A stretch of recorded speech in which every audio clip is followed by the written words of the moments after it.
लक्ष्मण,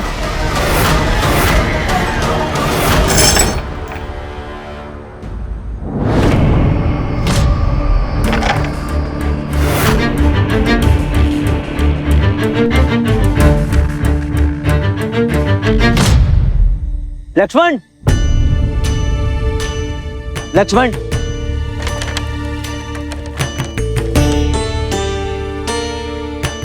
तभी तुमने मेरे प्रश्न का उत्तर नहीं दिया था, इसलिए फिर पूछ रहा हूं। रात्रि को क्या आवश्यकता आन पड़ी थी अपना बस्ता लेकर जाने की? अभी पालकी में मुझे स्वप्न में तुम दिखे, स्वप्न में भी सूर्या की हत्या तुम ही ने की। क्या भानुमति सच कह रही है? इसका उत्तर हम देते हैं।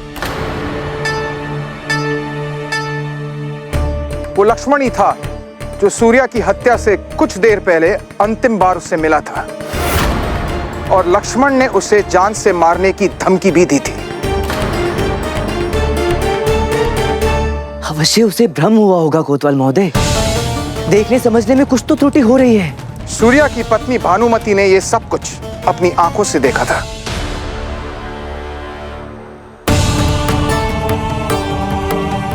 रामा, मैंने कुछ किया नहीं, विश्वास करो मेरा। अच्छा, सच अभी सामने आ जाएगा। सैनिकों, पंडित रामा के घर की अच्छी तरह से तलाशी ले लो।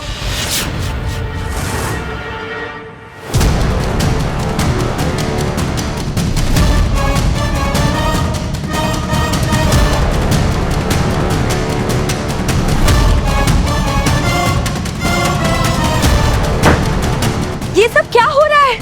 सब बाद में बताता हूँ शारदा, इन्हें इनका काम करने दो।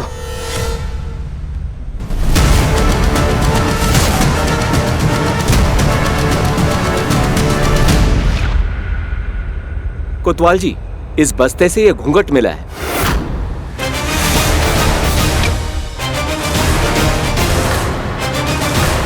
ये बस्ता किसका है? लक्ष्मण का। तो पंडित रामा, क्या अब भी आपको कोई संदेह है? सूर्या की हत्या के जुर्म में मैं तुम्हें बंदी बनाता हूं।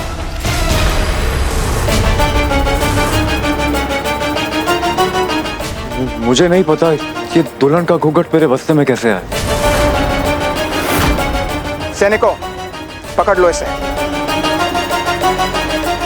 विश्वास करो मेरा रामा, मुझे नहीं पता।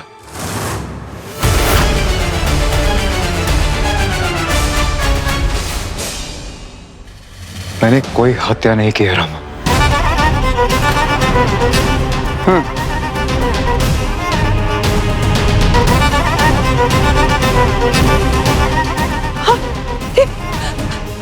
अरे रोको इस अनर्थ को, अवश्य समझने में कोई भूल हुई है। रामा, कुछ बोल क्यों नहीं रहे? रामा, हम आपकी इस कठिन परिस्थिति को समझते हैं, परंतु हम जानते हैं कि वो वैसा व्यक्ति नहीं है, वो हत्यारा नहीं हो सकता। हाँ, हम चाहते थे कि वो उस घर से चला जाए, परंतु वो हत्यारा नहीं हो सकता। हम रामा, हमारी छोड़, तू तो उसे परिवार मानता है ना, तो तू कुछ बोल क्यों नहीं रहा? रामा, हम विनती करते हैं, उसकी रक्षा करो। किसी ने उसके विरुद्ध प्रपंच रचा है। मैं अपनी लाठी से उसे सबक सिखाऊंगी, जिसने भी ये कुप्रपंच रचा है। बस करो तुम दोनों। न्याय का मार्ग अटल होता है अम्मा, उसमें हस्तक्षेप नहीं करना। यदि लक्ष्मण ने कोई अपराध किया है तो उसे उसका दंड अवश्य भोगना पड़ेगा।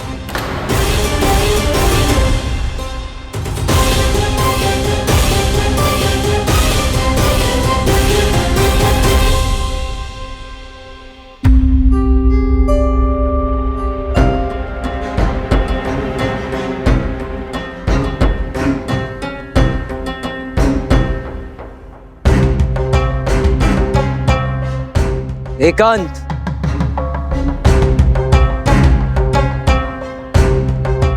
बोलो। मैंने कोई हत्या नहीं की है। निस्संदेह मैंने तुमसे ये बात छिपाई कि देर रात्रि में गया सूर्या से मिलने। उसी रात्रि जिस रात्रि उसकी हत्या हो गई कुछ बड़ा संयोग नहीं है? तुम्हें मुझ पर विश्वास नहीं? मैं वहां सिर्फ एक विधवा की ओर से याचना लेकर गया था। जी, मेरे मित्र की विधवा है वो भी ऐसा मित्र जिसे रणभूमि में वीरगति प्राप्त हुई। अब उसकी मृत्यु के पश्चात दुर्भाग्यवश उसकी विधवा के पास घर में कोई धन संपत्ति बची नहीं। उसके पास तो इतना साहस भी नहीं कि यहां स्वयं आके आपसे विनती कर सके। कृपया करके उसे थोड़ा और समय दे सकते हैं ऋण चुकाने के लिए? इससे अधिक समय का लाभ मैं उसे नहीं दे सकता। इसके पूर्व भी मुझे मेरे समय और धन की अत्यधिक हानि हो चुकी है। जी, किंतु वो एक अकेली स्त्री और पति के मृत्यु के बाद तो एक अकेली माता। थोड़ी तो दया दिखाई। दया धर्म से खाता नहीं चलता और आप इस झंझट में व्यर्थ ही फंस रहे हैं। ऐसी महिलाओं को आप नहीं जानते। ये पुरुषों के समक्ष स्वयं को अबला दर्शाकर उनकी करुणा का पात्र बनना चाहती हैं। देखिए कैसे आपको भी अपने मायाजाल में फंसा लिया है ना। एक निर्मल हृदय नारी पर इस तरह लांछन लगा रहे हैं आप।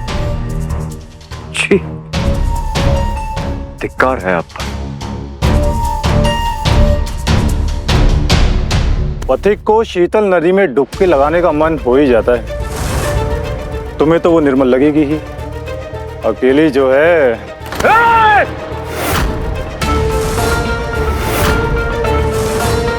तेरी हिम्मत कैसे हुई? हाँ? तेरे जैसे मनुष्य ना इस सृष्टि पर कलंक। तड़प तड़प के मरेगा धरती पे बोझ।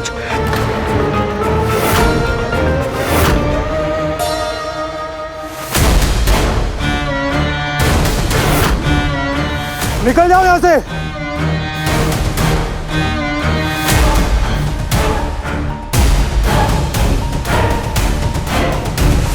और फिर तुमने आवेश में आकर उसके घर जाकर उसकी हत्या कर दी। बस! क्यों बस? तुम्हारे बस्ते में वो लाल घूंघट नहीं मिला, उसे कैसे झुठलाओगे? तुम्हारे बस्ते में वो घूंघट अपने आप किसी तंत्र मंत्र से अवतरित हो गया। आखिरी बार कहूंगा रामू, इसके बाद यदि तुम अपने मित्र के कथन पे भरोसा करते हो या नहीं, मेरा इस हत्या से कोई संबंध नहीं है। और वो घूंघट मेरे बस्ते में कैसे आया मैं नहीं जानता। मैं भी नहीं जानता लक्ष्मण कि तुम पर विश्वास करूंगी या नहीं। नहीं जानता कि तुम अभी सत्य कह रहे हो या कल रात्रि जो कह रहे थे वो सत्य था। मैं भी नहीं जानता।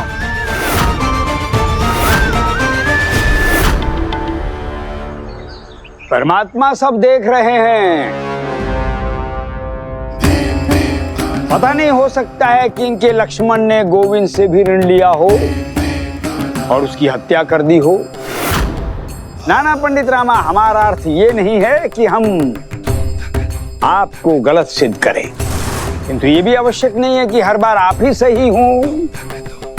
मत भूलिएगा, नेत्र में आया धूल का एक कण भी पूरी दृष्टि को धुंधला कर सकता है। संभवतः इस बार आपसे व्यक्ति को पहचानने में भूल हो गई हो। महाराज श्री कृष्ण देव राय की जय। महाराज श्री कृष्ण देव राय की जय।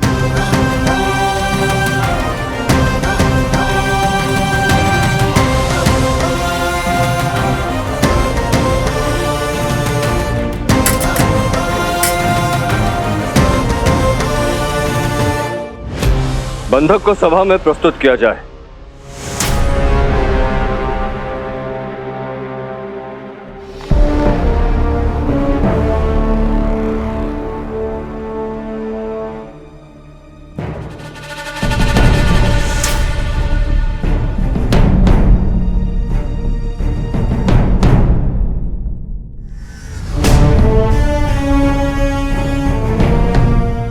महाराज, हमने लक्ष्मण को सूर्या की हत्या के आरोप में बंदी बनाया है।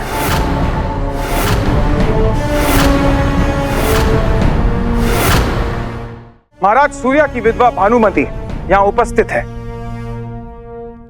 इन्होंने हत्या से पहले लक्ष्मण और सूर्या को झगड़ते हुए देखा था। तेरे जैसे मनुष्य ना इस सृष्टि पर कलंक है। तड़प तड़प के मरेगा धरती पे बोझ।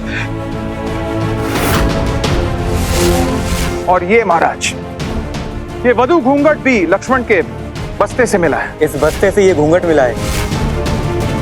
ये सारे प्रमाण लक्ष्मण को अपराधी सिद्ध करते हैं।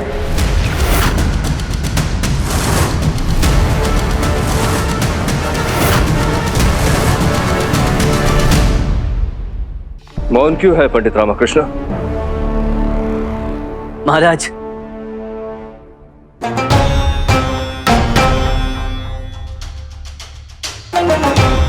महाराज,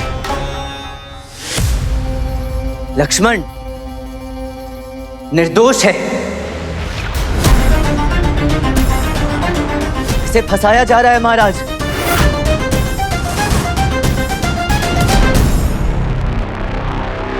क्षमा कीजिए महाराज, केवल पंडित रामा के मात्र कह देने से सिद्ध नहीं हो जाता है। प्रमाण चाहिए महाराज, प्रमाण। और यहां तो सारे प्रमाण लक्ष्मण की ओर ही उंगली उठा रहे हैं। मैं अभी इसी क्षण, इसी पल, इसी घड़ी, इस भरी सभा में लक्ष्मण को निर्दोष सिद्ध करूंगा कि इसने किसी की हत्या नहीं की। ये किसी का षड्यंत्र है इसे फंसाने के लिए। लाइए।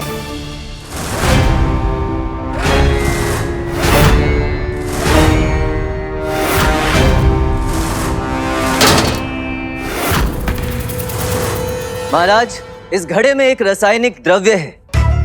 इस द्रव्य का क्या करेंगे आप पंडित रामकृष्ण?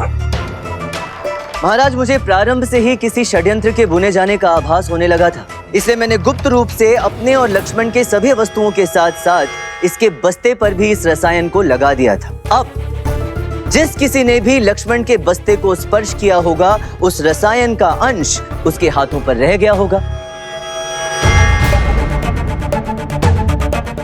महाराज, जब वो हाथ जिन्होंने लक्ष्मण के बस्ते को स्पर्श किया है इस रसायन के संपर्क में आएंगे तो हाथों का रंग नीला पड़ जाएगा,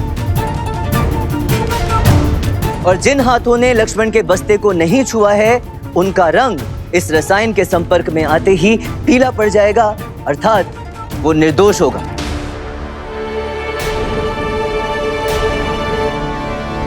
आपको किस पे संदेह है पंडित रामकृष्ण? उन सैनिकों पर महाराज जो लक्ष्मण को बंदी बनाते समय कोतवाल महोदय के साथ हमारे घर पर उपस्थित थे। सबसे पहले उन्हीं की जांच होनी चाहिए। क्षमा प्रार्थी हूं महाराज, लेकिन जो सैनिक उस दिन आए थे वो इस वक्त दरबार में अनुपस्थित है। मैं भी क्षमा प्रार्थी हूं कोतवाल महोदय, किंतु ये जांच आवश्यक है, इसलिए मैं आपसे अनुग्रह करूंगा कि उन अनुपस्थित सैनिकों को यहाँ अभी इसी दरबार में उपस्थित होने की आज्ञा दी जाए। तब तक हम यही प्रतीक्षा करेंगे, यदि महाराज आज्ञा दें तो। आज्ञा है।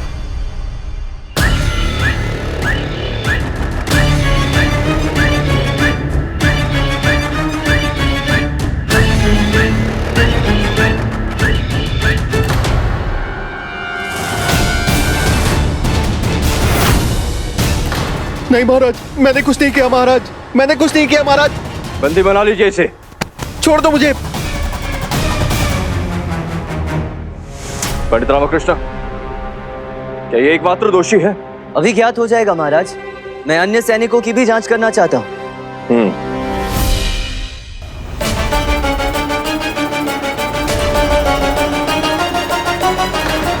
महाराज, मैंने कुछ नहीं किया है, मैंने कुछ नहीं किया है महाराज।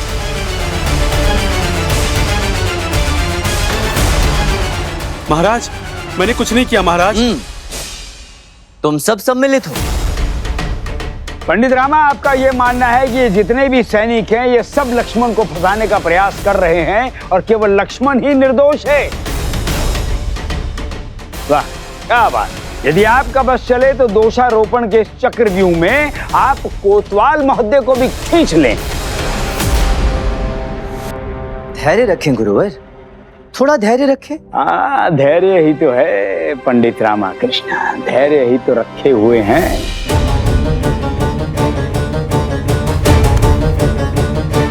आगे आइए।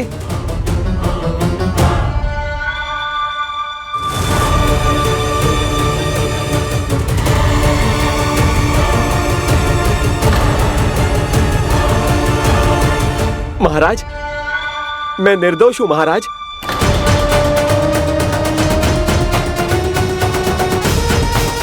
ये है असली अपराधी महाराज।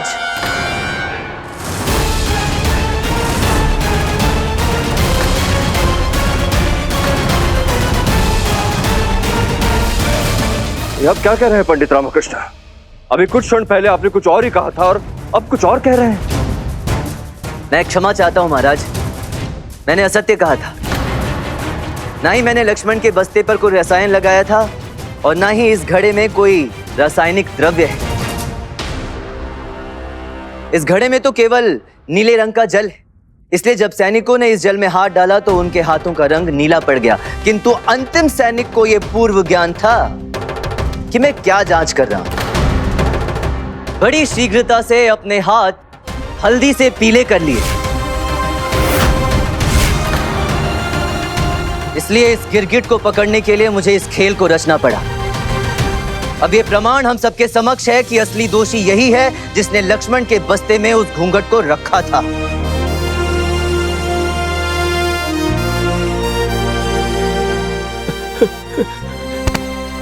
मुझे क्षमा कर दीजिए महाराज, मुझसे भूल हो गई। बंदी बना लीजिए इसे। मुझे क्षमा कर दीजिए महाराज, मुझसे भूल हो गई महाराज। महाराज मुझे क्षमा कर दीजिए, मुझसे भूल हो गई महाराज। महाराज, यह प्रमाणित हो चुका है कि लक्ष्मण को फंसाया जा रहा है, वो निर्दोष है। इसी आधार पर हम लक्ष्मण को मुक्त करते हैं।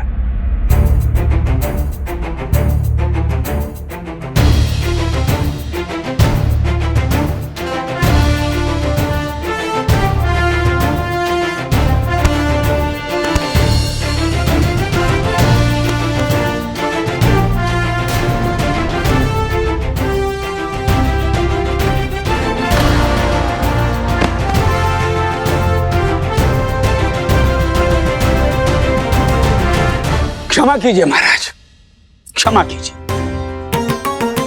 यदि ये लक्ष्मण दोषी नहीं है तो क्या वास्तव में कोई प्रेत वधू है जो हत्याएं कर रही है?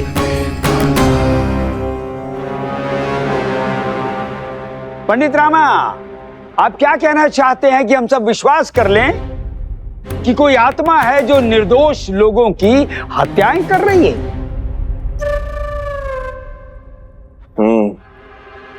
पंडित रामकृष्ण महाराज, यह प्रकरण अत्यंत गंभीर रूप लेता जा रहा है। शीघ्र अतिशीघ्र इसका समाधान करना आवश्यक है। जी महाराज।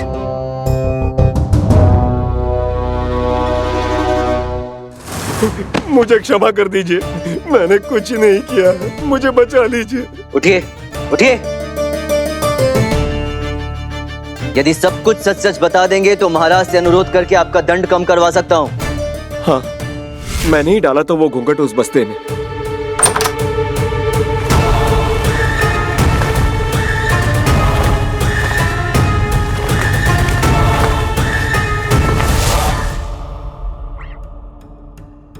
कैसे का उत्तर तो मिल गया, किंतु क्यों?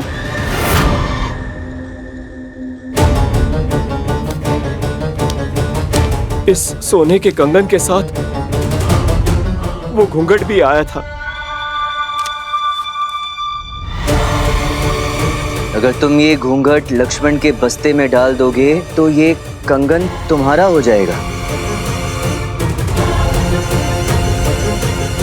मुझे क्षमा कर दीजिए, मैं प्रलोभन में आ गया था। इस सोने के कंगन ने मेरी बुद्धि गोल कर दी।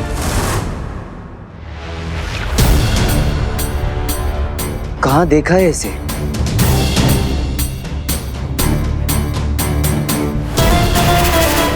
कोतवाल महोदय, मिल गया अपराधी।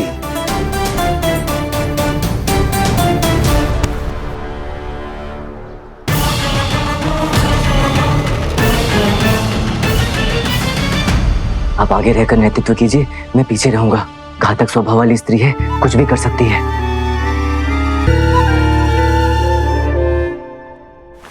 कहां भागने की तैयारी हो रही है? आपका खेल खत्म। क्या है ये सब? हाँ? गोविंद की हत्या,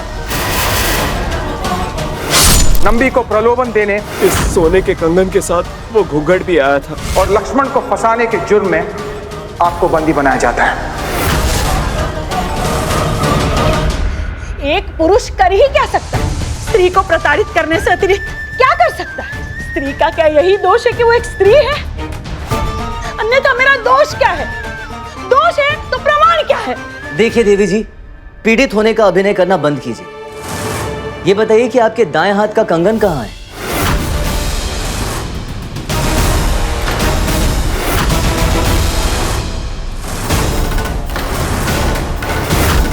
और एक प्रश्न, आपने लक्ष्मण के विरुद्ध इतना बड़ा षड्यंत्र क्यों रचा? हाँ? अब आपके मौन का कोई लाभ नहीं। नंबी ने सब स्वीकार कर लिया है। बोलिए। हाँ, मैंने फंसाया लक्ष्मण को, क्योंकि मैं नहीं चाहती थी इन हत्याओं पर विराम लगे, परंतु इसके लिए अति आवश्यक हो गया था आपको एवं लक्ष्मण को इस जांच प्रकरण से निष्कासित करना।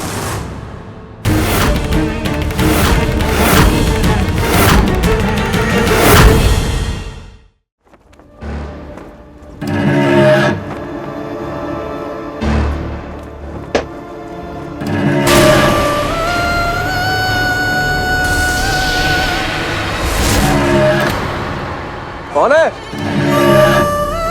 कौन है?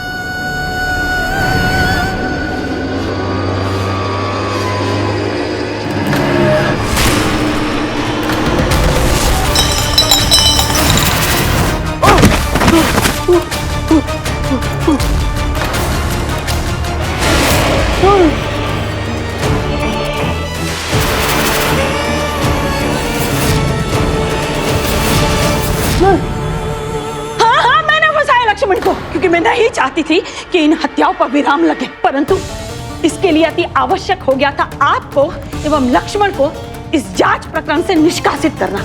क्यों? इन दुष्ट पुरुषों का वध चाहे किसी के द्वारा भी किया जा रहा हो, देव, मानव, भूत, पिशाच, दैत्य या दानव, किसी के द्वारा भी, लेकिन मेरी ये कामना थी कि ये मंगल कार्य कभी ना रुके। और गोविंद जैसे पुरुषों का तो यही हाल होना था। उसे तो सबक सिखाना ही था, जिनकी दृष्टि में स्त्री मात्र चरणों की धूल बराबर है।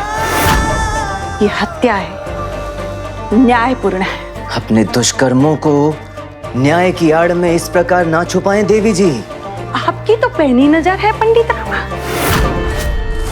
आप तो छोटी से छोटी बात को भांप लेते हैं, जांच लेते हैं। आपको सूर्या की पत्नी के शरीर के घाव नहीं दिखे? यहाँ ये घाव कैसे लगा आपको? वो मैं मुख्य द्वार से टकरा गई थी, उसी से चोट लग गई। तो उसका वध क्या उसके कर्मों का फल नहीं था? इन पुरुषों की बुद्धि पर जो अहम के ताले पड़े हैं, उसे तोड़ने के लिए इसी हथौड़े की आवश्यकता थी। अभी तो कुछ ही ताले टूटे हैं। तो आपकी दृष्टि में इन हत्याओं से बुद्धि के ताले टूट रहे हैं? आपको नहीं लगता इससे केवल भय पैदा हो रहा है? क्योंकि मेरी दृष्टि में तो ये किसी भी समस्या का समाधान नहीं, स्पष्ट रूप से अराजकता है। जो भी हो, आज से पूर्व किसी स्त्री ने अपने स्वर को इतना उन्मत्त नहीं पाया होगा। उनकी ध्वनि अब पुरुष के अत्याचार के विरुद्ध बोलने से संकोच नहीं कर रही। और आप भी एक बात गांठ बांध कर रख लीजिए पंडित रामा, इस मंगल कार्य में जो भी बाधा बनेगा वो मेरा निजी दुश्मन होगा। चेतावनी सरिता देवी, एक बात आप भी याद रखिएगा कि अपराधी और अत्याचारी स्त्री हो या पुरुष, उसे दंड अवश्य मिलना चाहिए। ये कदाचित न्याय संगत नहीं कि कोई भी कहीं भी उठकर किसी की भी हत्या कर दे। यदि ऐसा होता तो राज्य में न्याय व्यवस्था क्यों होती, नगर में कोतवाल क्यों होते? संभवतः आप किसी दूसरे लोक में विचरण करते हैं पंडित रामा। क्या आपको पता है एक सिपाही तक का व्यवहार कैसा होता है जो स्त्री किसी पुरुष के विरुद्ध में शिकायत दर्ज करने जाती है? मैं सुन रहा हूं। हमें सुझाव दिया जाता है कि जो हमें प्रताड़ित करता है उसी के साथ शांतिपूर्ण समझौता कर ले। हमें उपदेश दिया जाता है कि घर की बातें चौखट के बाहर नहीं जानी चाहिए। ये बड़ी अशोभनीय बात है एक स्त्री के लिए। तो क्या अपनी चीख भी प्रेम पत्र की भांति अपने तकिए के तले रख ले? पुरुष अपना उल्लू सीधा करने के लिए किसी भी विधि, नियम, कानून को लागू कर सकता है, लांघ सकता है। तो आप ही बताएं पंडित रामा, ये जो न्याय व्यवस्था है, ये सामाजिक न्याय कि पुरुष का वर्चस्व बनाए और बचाए रखने के लिए स्थापित हुए हैं। एक बात स्पष्ट कर दूं देवी जी, पति देवता नहीं होते, सामान्य मनुष्य होते हैं। सामाजिक व्यवस्था में यदि त्रुटियां होती भी हैं तो सुधार की संभावनाएं भी तो होती हैं। सभी पुरुष एक जैसा विचार तो नहीं रखते ना। ये मात्र कहने की बात है, क्योंकि आप जैसा शिष्ट एवं धर्मनिष्ठ सज्जन पुरुष भी चाहे अनचाहे पुरुष का ही समर्थन करेगा, है ना? और इस स्थिति में कोई स्त्री अपने बचाव में हिंसक हो जाती है तो उसकी निंदा करने हेतु आप अपने नियम, कानून, धर्म, बचाव, न्याय संहिता सब ले आते हैं। बस ये विवाद व्यर्थ है, क्योंकि ये स्त्री पुरुष का प्रसंग नहीं, ये एक निर्मम हत्या का विषय है जो आपके द्वारा हुई है। यही अंतिम सत्य है और इसमें तर्क वितर्क की कोई भी संभावना नहीं। मैंने हत्या नहीं की, मैंने नहीं की हत्या। सैनिकों, ये अन्याय है, आप पछताएंगे पंडित रामा। ये लो, अम्मा ने मंगाया। रुको रुको, मैं उठाता हूँ। तुम बस अपने स्थान पर विराजी रहो, सेवा के लिए मैं हूं ना। मैं समस्त कार्य पूर्ण कर दूंगा। आज तुम जो बोलोगी मैं वो लाके दूंगा। आज मुख से अपार स्नेह टपक रहा है, वरना सिर्फ हाथ उठता है। कभी मिट्टी का ढेला तक नहीं लाके दिया आज तक, परंतु आज इसकी चेतना अचानक जग गई है, क्योंकि इसे भी प्रेत वधू का भय है। भगवान रक्षा करे उस प्रेत वधू की, जिसने हमारे लिए तनिक सोचा, हमारे लिए आवाज उठाई, वरना हम जैसी अबला के लिए सुनवाई कहाँ होती है। हमने जो भी किया उचित तो किया ना लक्ष्मण। सरिता जो पुरुषों के विषय में कह रही थी, क्या वो सही है? कहीं हम न्याय के नाम पर अन्याय का साथ तो नहीं दे रहे?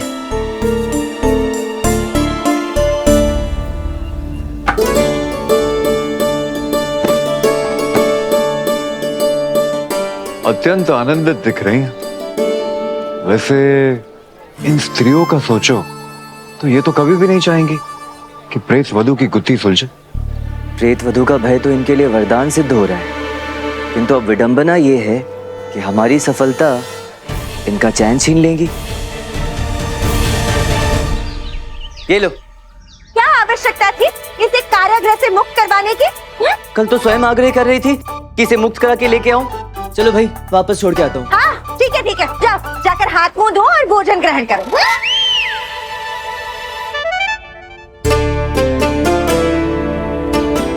शांति, शांति, कहाँ है शांति? आपकी पत्नी हमें किस पाप का दंड दे रही है? हुआ क्या है? हुआ क्या? आपकी पत्नी मेरी पत्नी को उकसा रही है, उसे घर में छुपा रखा है। ये कैसा व्यर्थ का आरोप है? कोई भूल हुई होगी। शारदा, शांति हमारे घर में है क्या? देखा, शांति हमारे घर में नहीं है। मैं निश्चित रूप से जानता हूँ वो यहीं कहीं है। हाँ, बल प्रयोग का सोचना भी मत, वरना जिस शांति को ढूंढ रहे हो जीवन भर के लिए भंग कर दूंगा। वो रही, मैंने देखा, मैंने कहा था ना आपसे, वो यही है। नहीं नहीं, कौन है वहाँ? कोई नहीं है यहाँ। निकलो यहाँ से, नहीं तो इस डंडे से मुख की आकृति बिगाड़ दूंगी। आपकी पत्नी मेरे बसे बसाए गृहस्थी को स्वाहा कर रही है। मैंने अगर कोतवाल से शिकायत करूंगा कि आपने मेरी पत्नी का अपहरण किया है। जाओ जाओ, कर दो कोतवाल से शिकायत। यहाँ क्यों खड़े हो? ये आप सबके लिए नुकसानदायक होगा। मैं इस मुद्दे को आगे तक लेके जाऊंगा। यदि आप इस घर में छुपी हैं तो कृपया बाहर आ जाइए।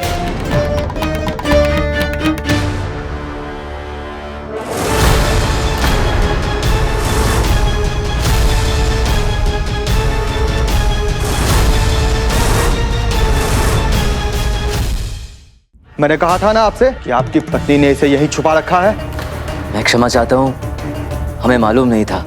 हम अभी अभी घर लौटे। तो आपकी पत्नी ने आपकी अनुमति के बिना ही शांति को इस घर में स्थान दे दिया। आपका आपके पत्नी पे तनिक भी नियंत्रण नहीं है। ऐसी स्थिति रही तो किसी दिन आपके पांव की जूती आपके सिर पे होगी और आपको ज्ञात भी नहीं होगा। कि आप जैसा शिष्ट एवं धर्मनिष्ठ सज्जन पुरुष भी चाहे अनचाहे पुरुष का ही समर्थन करेगा। भगवान रक्षा करे उस प्रेत वधू की जिसने हमारे लिए तनिक सोचा, हमारे लिए आवाज उठाई, वरना हम जैसी अबला के लिए सुनवाई कहाँ होती है। सर्वप्रथम अपनी लंबी जीवा पे नियंत्रण रखिए। शांति, चलो यहाँ से। अरे बचा लीजिए मुझे, मैं इनके हाथों और अपमानित नहीं होना चाहती। ये मुझे एवं मेरी बेटी को दिन रात पीटते हैं। चलो शांति। अरे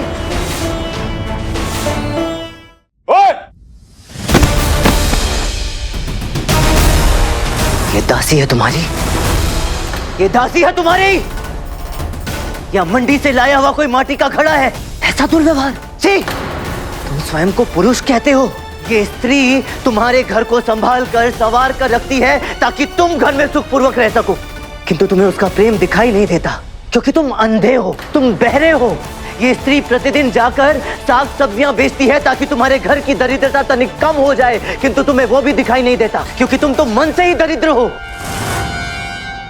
उदाहरण देकर कोई लाभ तो नहीं होगा, किंतु भगवान श्री राम ने सीता मैया को रावण से बचाने के लिए सागर पर भी सेतु बना दिया था। तुमने क्या किया इसके लिए? कभी आज तक उसके लिए खाट तक बिछाई है?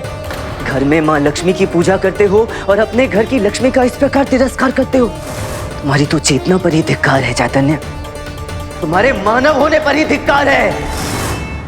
निकलो यहाँ से।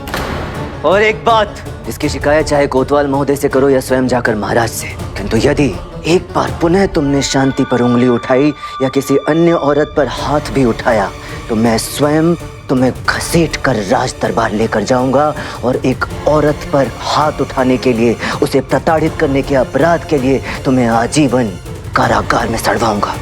याद रखना, शांति जब तक चाहेगी इस घर में रहेगी। सुन लिया? अब निकलो यहाँ से। निकलो यहाँ से, नहीं तो दो एक सर पर डंडा।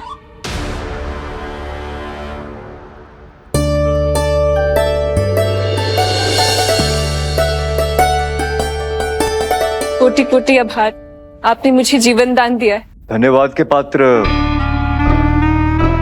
हम दोनों ने नहीं, सबकी आभारी हूँ। आज आप दोनों ने जिस प्रकार मेरी रक्षा की है, आज के उपरांत आप दोनों मेरे भाई समान हैं।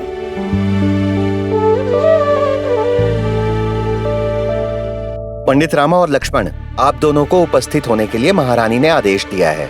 जी।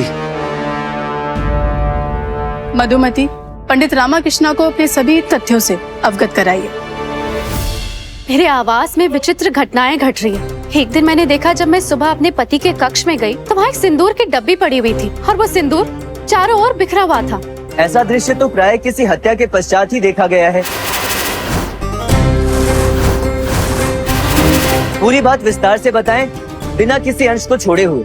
सिंदूर की घटना के पश्चात मैंने देखा कि मेरे पति रात्रि के अंतिम प्रहर में द्वार की ओर एक तक देख रहे थे और बुदबुदा रहे थे कि रक्त से लिटपिट उन्होंने एक प्रेत वधू को द्वार पर देखा। जहाँ तक मुझे स्मरण है, आपने अपने पहले परिचय के समय कहा था कि प्रेत वधू केवल दुष्ट पुरुषों को ही अपना लक्ष्य बनाती है। गोविंद एक ऐसा नीच इंसान था जो अपनी असहाय अस्वस्थ पत्नी के प्रति सहानुभूति रखना तो दूर, बल्कि उसके ऊपर बल का प्रयोग करता था। क्षमा करें, किंतु आपने ऐसा ही कहा था ना, क्योंकि इसका अर्थ तो यही है कि ये घटनाएं उन्हीं लोगों के साथ होती है जो दुष्ट होते हैं। उस हिसाब से आपके पति भी एक दुष्ट व्यक्ति है। नहीं, ऐसा नहीं है। संभवतः उस रात्रि मेरे पति की मानसिक स्थिति ठीक नहीं रही होगी, इसलिए वो काल्पनिक मन गढ़ंत कहानियां बना रहे थे। इसे काल्पनिक मान लेना हमारे लिए घातक हो सकता है। हम चाहते हैं कि इन सभी घटनाओं को आप गंभीरता से लें। बीते दिवस महाराज भी कह रहे थे, कुछ अन्य दुष्ट प्रवृत्ति के लोग भूत प्रेत की बातों का लाभ उठाकर निर्दोष व्यक्ति को क्षति पहुंचा सकते हैं। हम चाहते हैं कि आप ये सुनिश्चित करें कि राज परिवार के किसी भी व्यक्ति को कोई हानि ना पहुंचे। हम पूरा प्रयास करेंगे महारानी जी। प्रयास में ही पंडित रामकृष्ण मृत्यु के इस विनाशकारी खेल में किसी पर भी कोई संकट ना आए, ये सुनिश्चित करना आपकी जिम्मेदारी है। अन्यथा आप भी संकट में आ सकते हैं।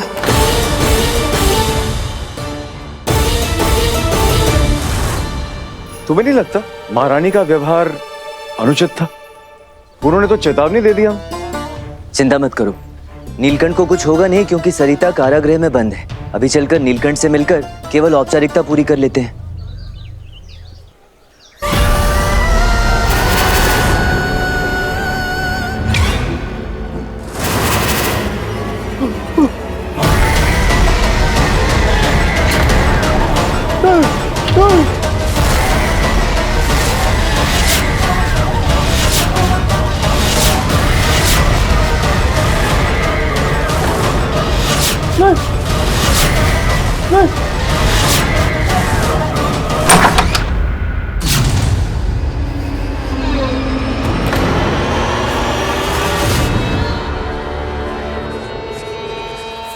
आप ठीक तो हैं?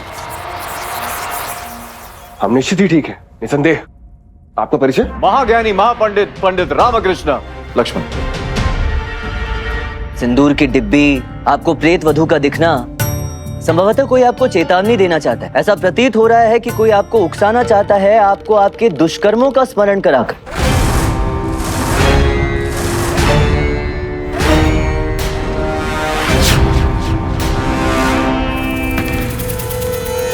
देखिए, मैंने अपने जीवन काल में आज तक कोई ऐसा एक भी कार्य नहीं किया जिससे मुझ पर कोई उंगली उठा सके।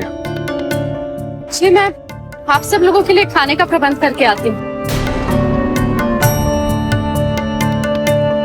देखिए, हम चाहते हैं कि आप हमें पूरी बात विस्तार से बताएं और हमसे कुछ भी छुपाइएगा मत। देखिए, मेरे पास छुपाने योग्य कुछ भी नहीं। मेरा जीवन एक खुली पुस्तक के समान है। देखिए, मुझे ऐसा प्रतीत होता है कि ये प्रेत वधू का दिखना, चमत्कारों का यूं प्रकट होना या सिंदूर का गिरना, ये जरूर किसी शरारती व्यक्ति की चाल है जिसका उद्देश्य केवल मुझे भयभीत करना है।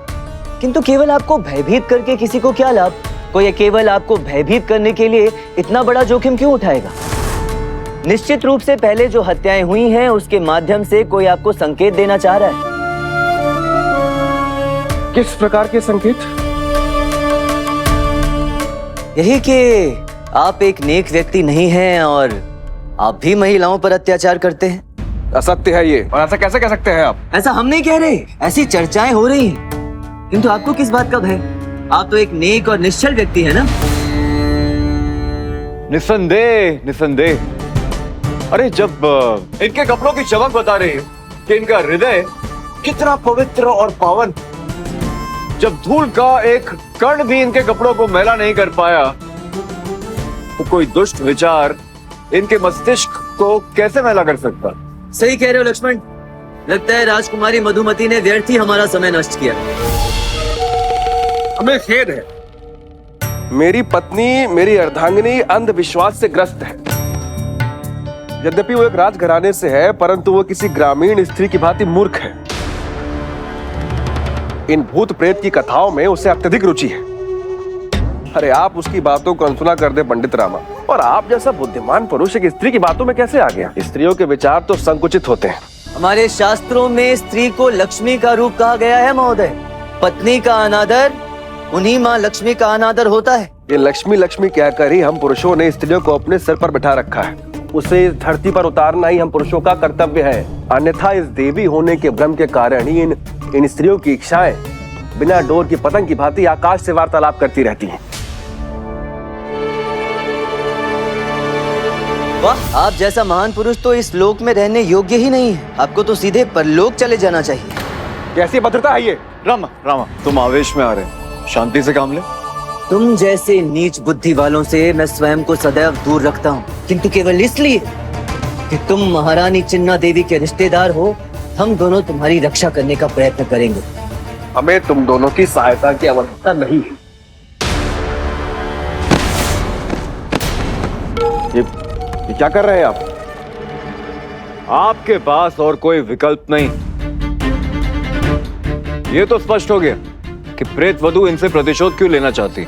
इस विषय को ना और आगे नहीं बढ़ाते, क्योंकि क्या है कि अपमान आपका ही होगा। तो यदि प्रेत वधू के हाथों मरना नहीं चाहते एवं सुरक्षित रहना चाहते हैं तो हम दोनों की सलाह मान लीजिए। आज रात इस घर से बाहर नहीं आएंगे आप, और इस घर के सारे द्वार झरोकों को बंद रखेंगे। हम आपके घर के बाहर ही पहरा देंगे। कृपया करके अपने कक्ष से बाहर ना निकलें। किसी भी परिस्थिति में नहीं। स्पष्ट है नीलकंठ महोदय? ये निर्देश आपके भले के लिए ही है। अपनी बुद्धि की गांठ खोलिए, क्योंकि मूर्खता ही प्रलय की जननी होती है। चलो लक्ष्मण।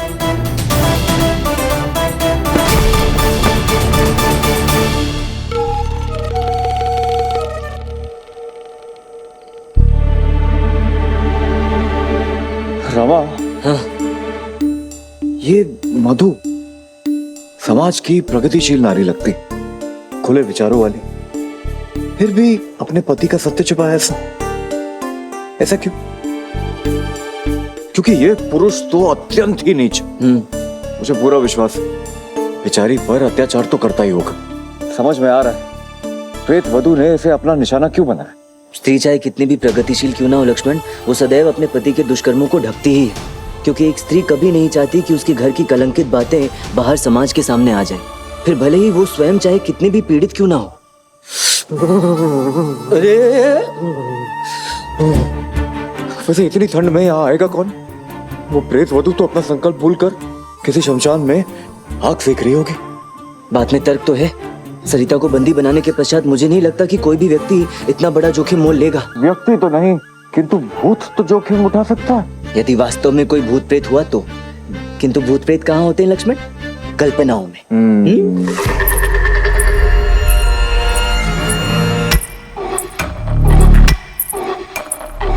रामा, पीछे मत देखना।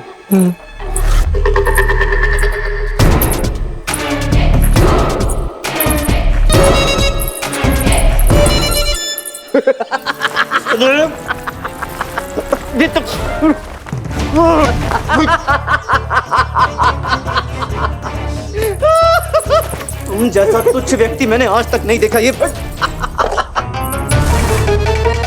अरे क्षमा करो, और तुमने तो कहा था अभी भूत प्रेत तो होते नहीं है, केवल कल्पना में होते हैं। तो अब क्या हुआ?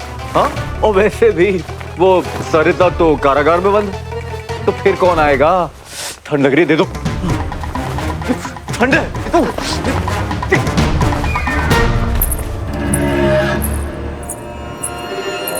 दूसरी युक्ति लगाओ, इस बार मैं भयभीत नहीं होने वाला। रामा, हाँ, इस बार मैं नहीं हूं।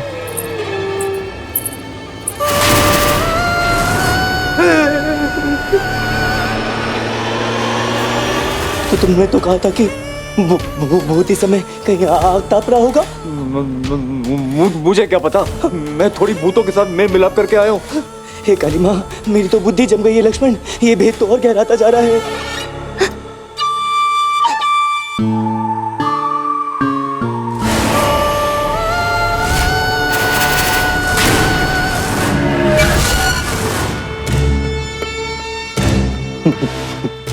भूत प्रेत के साथ भूत प्रेत निकट नहीं आवे, महावीर जब नाम सुनावे, नचे रो भरे सब पीरा, जपत निरंतर हनुमत भी। रामा, भूत प्रेत होते नहीं हैं। हाँ, हाँ।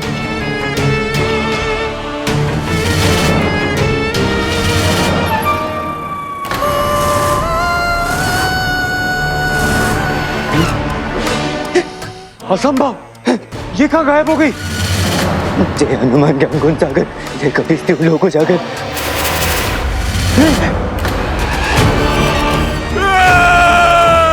चलो लक्ष्मण,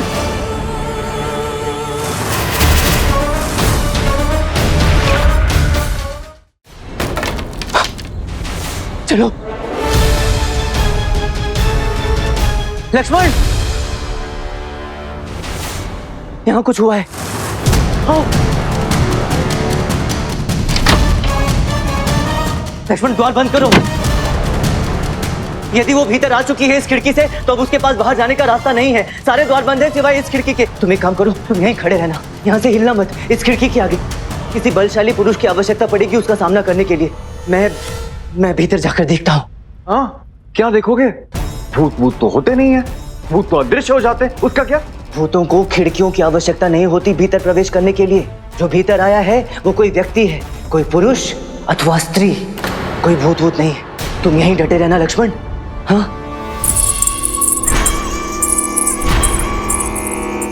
जय हनुमान ज्ञान गुण सागर, जय कपीस तिलोक उजागर। एक काम करना, इस भूत की ना सबसे पहले पायल उतार लेना। जाओ। जय हनुमान ज्ञान गुण सागर, जय कपीस तिलोक उजागर।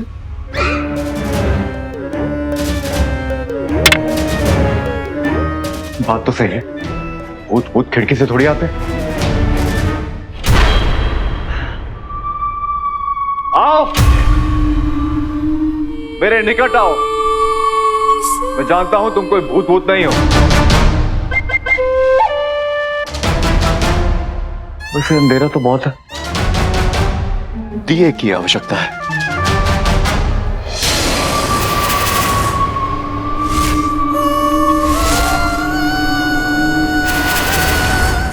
अब प्रकट क्यों नहीं हो रहे? जय हनुमान ज्ञान गुण सागर, जय कपीस तिलोक उजागर, रामदूत अतुलित बल धामा, अंजनी पुत्र पवन सुत नामा, महावीर विक्रम बजरंगी, तीन बार सुमति संगी।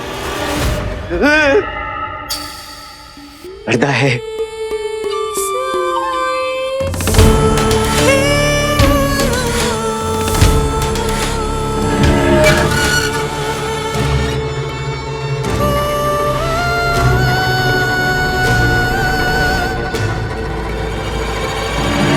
मैं तुम्हारी प्रतीक्षा कर रहा हूं, कहाँ हो?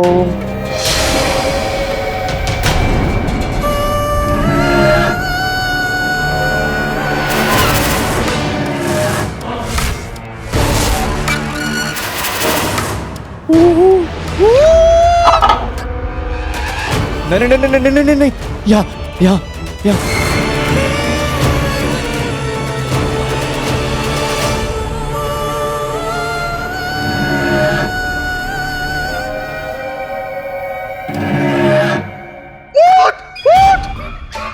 लक्ष्मण, क्या हुआ? कहा तू अटक गई? भूत मैंने अपनी आंखों से देखा, साक्षात अपनी आंखों से देखा। क्या देखा है? बुद्धि भ्रष्ट हो गई है तुम्हारी। नहीं है भूत है वही है। आओ मेरे साथ। मेरे यार आओ। चलो।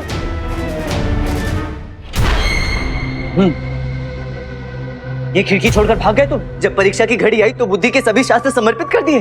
अब कहाँ गया तुम्हारा आत्मविश्वास? अब कहो कि भूत नहीं होता।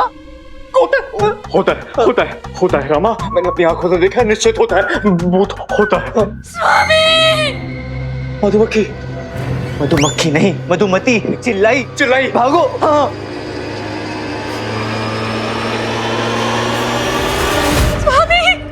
स्वामी उठिए ना, स्वामी आंखें खोलिए, स्वामी।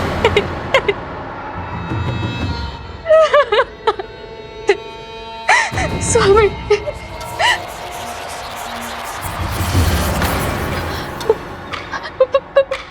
प्रेत हो तो।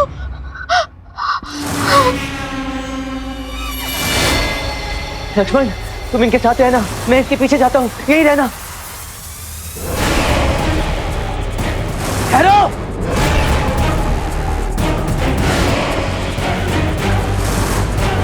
रुक।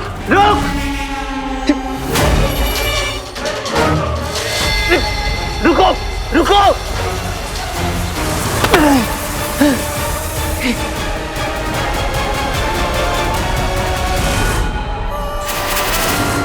अब तुम्हारा बचना असंभव है।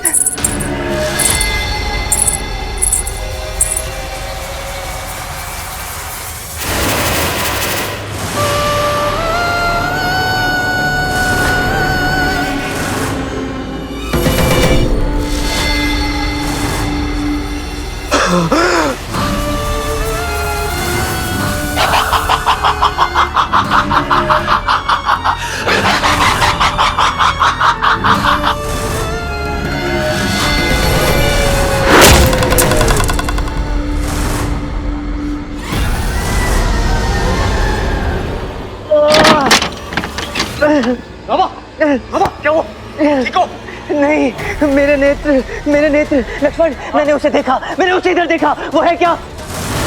नहीं, उधर भी है क्या? नहीं, कि मैंने उसे देखा तो अभी मुझे कुछ दिखाई नहीं दे रहा लक्ष्मण, मुझे सब धुंधला दिखाई दे रहा है। अच्छा, ठीक है, मैं आ गया हूँ। चलो मेरे साथ चलो। दिख रहा है। तुम ये बताओ, नीलकंठ को मृत घोषित कर दिया क्या? तो अत्यंत चिंताजनक विषय है लक्ष्मण। वो व्यक्ति साधारण नागरिक नहीं था, राज परिवार से था, स्वयं महाराज का संबंधी था वो। प्रयास किया ना हमने, और हर किसी की सीमा होती। और वैसे भी भूत के सामने कोई भी मनुष्य विवश हो ही जाएगा। कैसी निरर्थक बातें कर रहे हो? कल रात का प्रभाव गया नहीं तुम्हारे मस्तिष्क से? क्या हुआ वहां? मैं बताता हूँ। हम भागकर नीलकंठ के कक्ष में पहुंचे। जैसे ही वहां पहुंचे, वहां देखा कि उसकी मृत्यु हो चुकी। ठीक उसी क्षण हमें वो प्रेत वधू दिखाई दी। मैं उसके पीछे भागा। वो प्रेत वधू ठीक मेरे पीछे खड़ी थी। मैं पलटकर उसे पकड़ने ही वाला था कि अचानक दूर से एक बाण मेरी आंखों के निकट से होकर गुजरा और क्षण भर के लिए सब कुछ अदृश्य हो गया। लक्ष्मण, मुझे पूर्ण विश्वास है वो भूत नहीं था। अरे अम्मा क्या कर रही हो? अम्मा क्या कर रही हो? चुप! मेरी चेतावनी है, तू इस घर के बाहर कदम नहीं रखेगा। अच्छा, आंसू बहाना बंद करो। मुझे एक विशेष कार्य से लक्ष्मण से बात करनी है। अब कोई कार्य नहीं होगा। तुम्हारे प्राण संकट में है और तुम्हें भूत की पड़ी है। बस अब इस भूत प्रेत के पीछे भागने की कोई आवश्यकता नहीं है। शारदा, देखो मेरी बात ध्यान से सुनो। जो प्रेत वधू है ना, वो केवल उन्हीं पतियों को अपना शिकार बना रही है जिन्होंने अपनी पत्नियों के साथ अन्याय किया है। क्या मैंने कभी तुम्हारे साथ कोई अन्याय किया है? नहीं ना? तो जब मैंने कुछ अनुचित ही नहीं किया, मैं दुष्ट व्यक्ति भी नहीं हूँ, तो वो प्रेत वधू मुझ पर वार क्यों करेगी? समझ में आई बात? लेकिन वो मेरे पति को तो मार सकती है, क्योंकि वो तो दुष्ट पुरुषों की श्रेणी में ही आएंगे।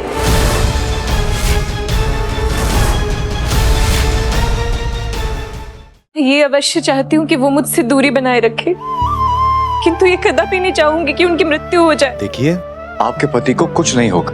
अगले प्रहार से पहले हम लोग इस रहस्य को सुलझा देंगे, है ना रामा? आप वचन देते? हम वचन देते हैं। लक्ष्मण, उस तीर में ऐसा क्या था? कुछ समय के लिए मैं दृष्टिहीन हो गया था। एक छोटी सी पोटली लगी थी उस तीर के साथ, और पोटली में था एक विशेष फूल का चूर्ण, जो कि उसी फूल की पंखुड़ियों को पीस कर बनाया जाता।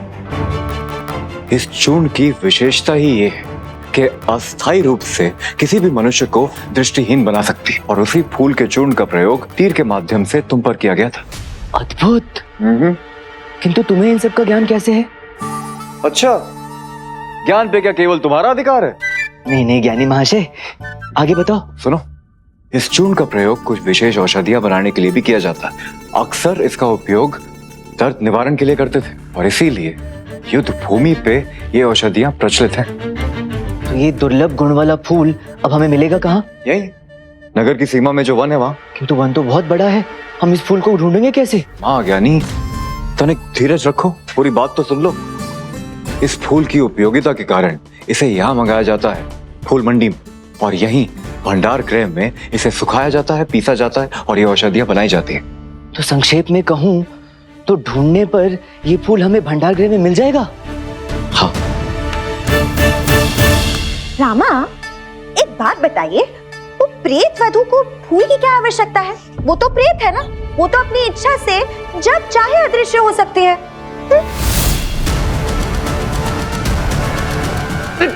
रुको। हाँ, देखा, इसे कहते हैं बुद्धिमान पत्नी। गर्व है मुझे तुम्हारी बुद्धि पर। सुनो, हमें नीलकंठ के घर वापस जाना होगा। वहां जाकर ही ये स्पष्ट होगा कि वो पायल किसी मनुष्य का था या किसी संगीत प्रेमी प्रेत आत्मा का। फिर से नहीं, आप कहीं नहीं जाएंगे। शारदा, समझने का प्रयास करो। महाराज के रिश्तेदार की मृत्यु का विषय है, हम दोनों को जाना होगा, कुछ अनिष्ट नहीं होगा। अच्छा सुन, मैं वचन देता हूँ, हम पर कोई आंच नहीं आएगी। वचन? वचन। क्या तुम्हें विशेष निमंत्रण देना पड़ेगा? अरे चलो।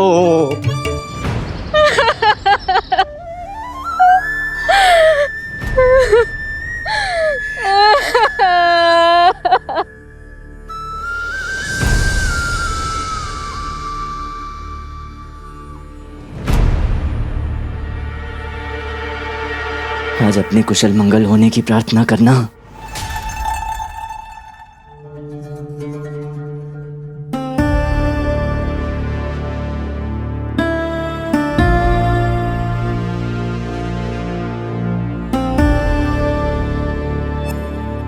ठहरिए।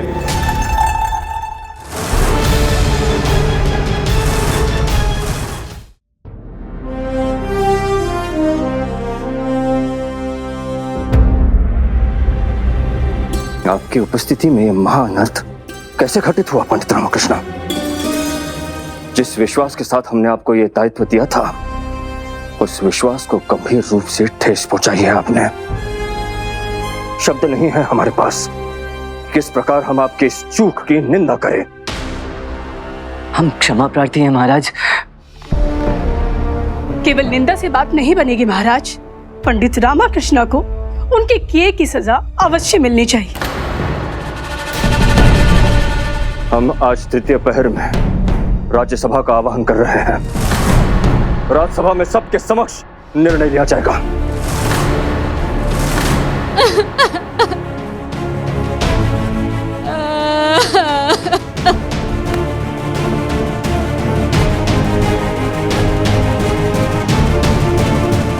पंडित रामकृष्ण को अपने किए का मूल्य चुकाना होगा।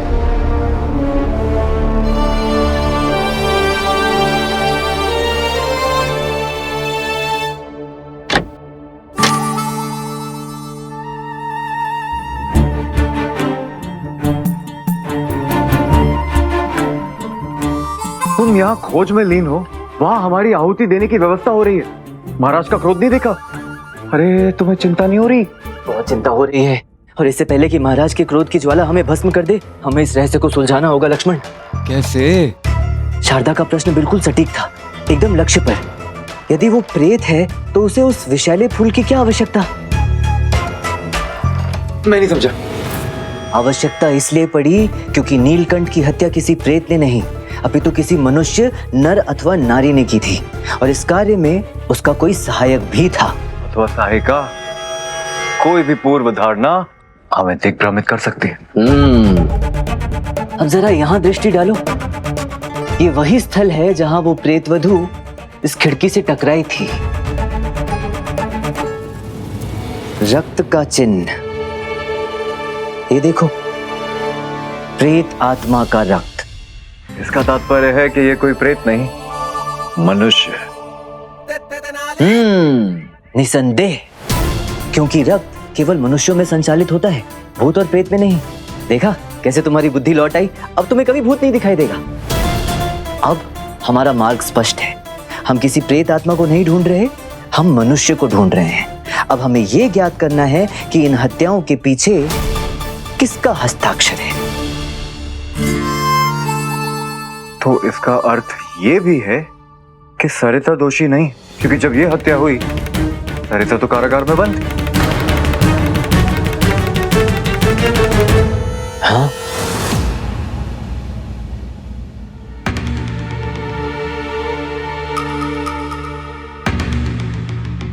अयो, फिर किसी के प्राण पखेरु उड़ गए क्या? बताइए बताइए, निसंकोच होकर बताइए। कल रात्रि प्रेतवधू पुनः प्रकट हुई। केवल प्रकट हुई? लगता है प्रेतवधू आलसी हो गई है, या उसकी प्रवृत्ति अहिंसक हो गई है। नहीं, कल रात्रि एक और हत्या भी हुई। अरे वाह, धरती से पाप थोड़ा और कम हुआ। परंतु इससे तो यही सिद्ध होता है ना कि मैं हत्यारी नहीं हूं। आपका अथक प्रयास व्यर्थ गया पंडित रामा।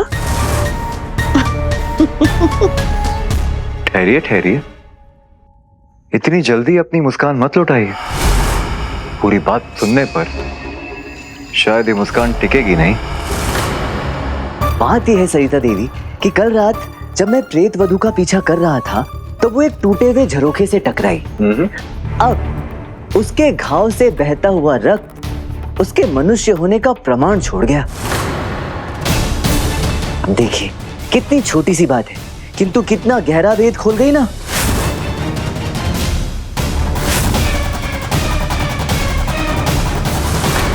अरे रे, ये क्या? आप तो घबरा गई। अभी चर्चा पूर्ण नहीं हुई। एक अत्यंत महत्वपूर्ण बात आपसे साझा करनी बाकी है। कल रात्रि जब मैं उस प्रेत वधू का पीछा कर रहा था, तब अचानक एक बाण मेरी आंखों के समीप से गुजरा।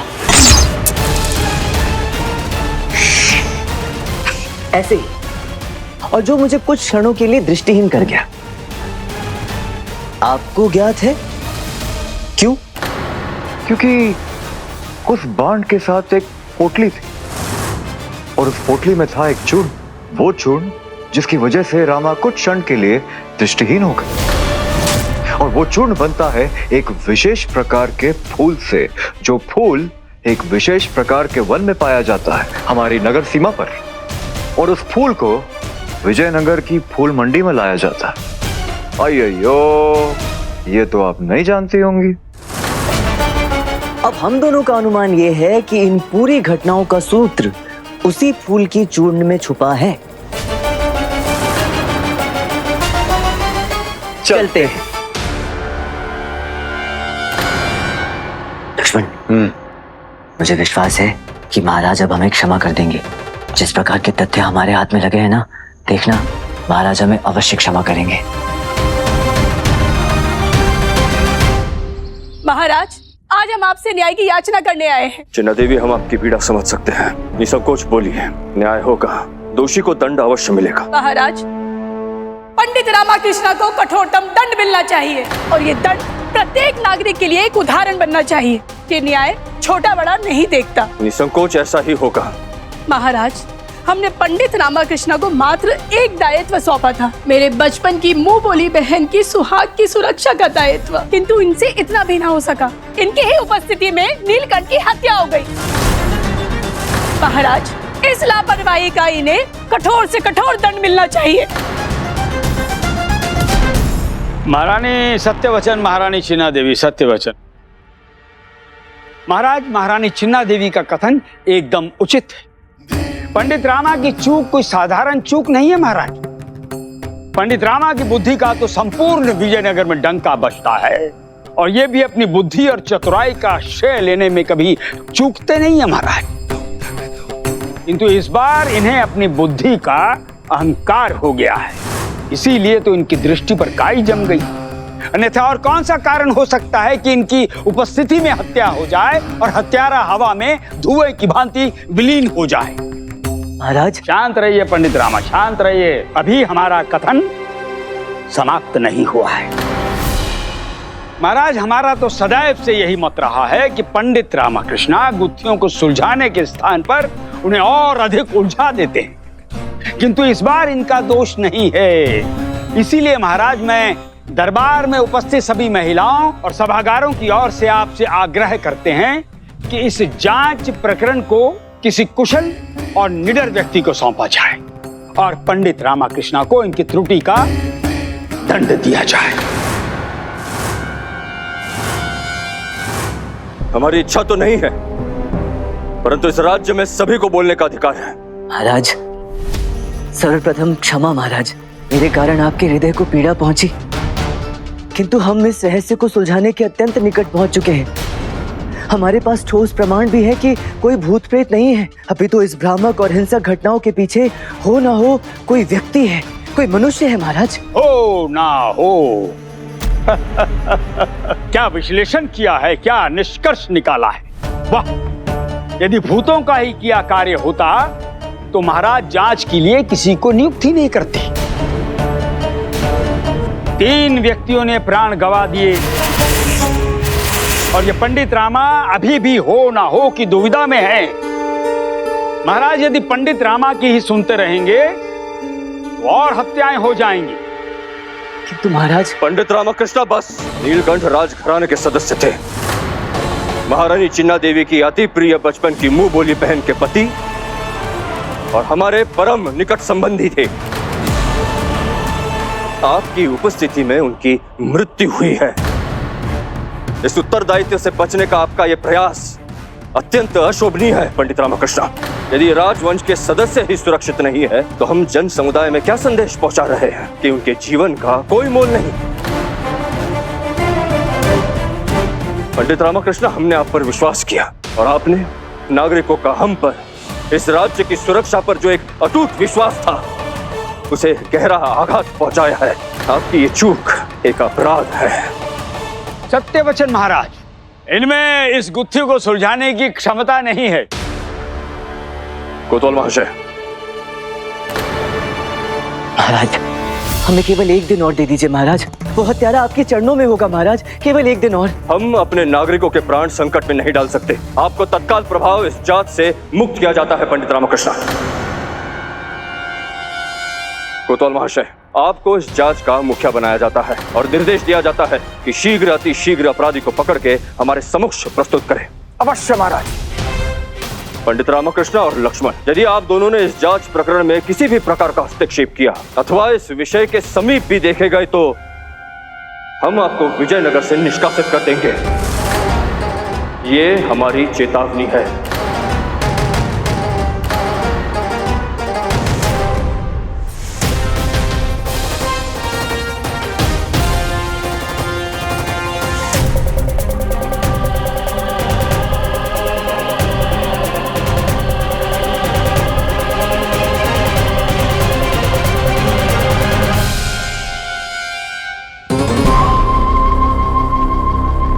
भाग्य बड़ा या बुद्धि?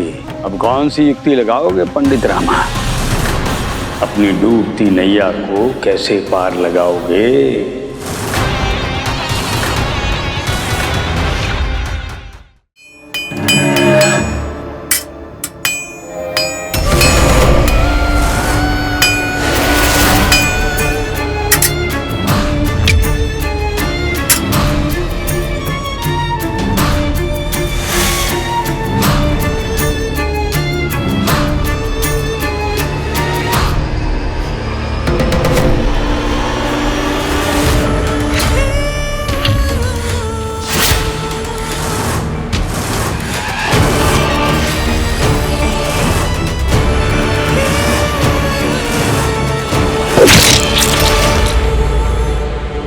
तुमने उस फूल का नाम क्या बताया था लक्ष्मण?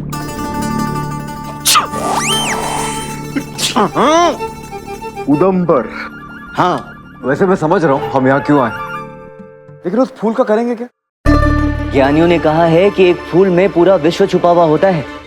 अब वो फूल जो अस्थायी रूप से हमें अंधा बना देता है, उसी में हमारी गुत्थी की कुंजी छुपी है लक्ष्मण। ये बात तो तय है कि प्रेतवधू इन फूलों के तत्वों का उपयोग कर रही है, और जैसा कि तुमने बताया कि यही वो औषधालय है जहां उन फूलों की औषधियां सबसे अधिक प्रयोग में आती हैं। तो अब हमें ढूंढना है वही फूल और फिर प्रतीक्षा करनी है उस ग्राहक की जिसका सीधा संपर्क उस प्रेतवधू से है, क्योंकि संभवतः वही ग्राहक हमें उस प्रेतवधू के पास लेकर जाएगा।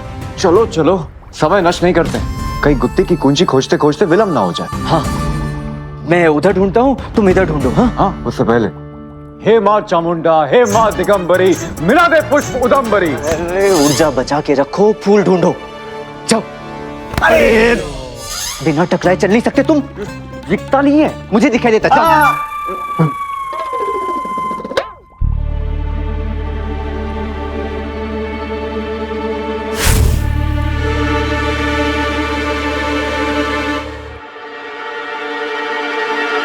पंडित रामकृष्ण अत्यंत चतुर है।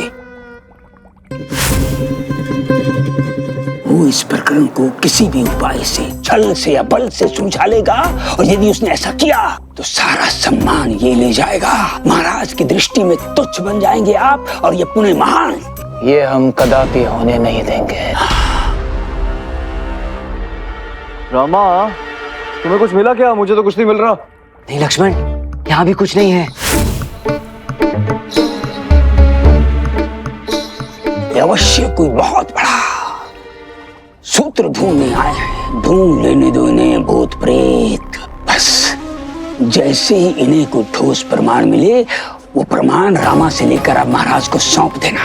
प्रमाण ढूंढेगा रामा और महाराज के सामने प्रस्तुत करेंगे आप। और साथ ही साथ महाराज को आप ये भी कह देना कि इस पंडित रामा ने महाराज के आदेश का उल्लंघन किया है, और साथ ही साथ जांच में हस्तक्षेप भी कर रहा था। अगर ऐसा हुआ तो पंडित रामा को विजयनगर से निष्कासित किया जाएगा। निस्संदेह ये पंडित रामा की पतंगे समान चंचल चतुराई एक ही चोट में स्वाहा। और रामा नाम के इस संकट का सदैव के लिए निदान। अच्छी ऐसी रात्रि में तो चोर चांद या निशाचर ही घूमते हैं। तू भी कहाँ भटकने आ गया है यहाँ इस अंधकार में? ऐसे निर्जन स्थान में पुष्प की खोज कर रहा है। सही कह रहा है बंधु, प्रातः काल आते तो भी फूल फूल ही दिखते।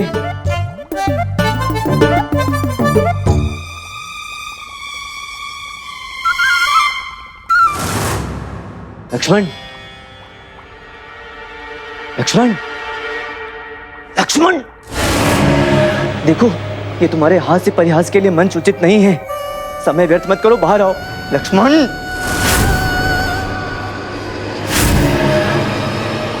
लक्ष्मण, लक्ष्मण,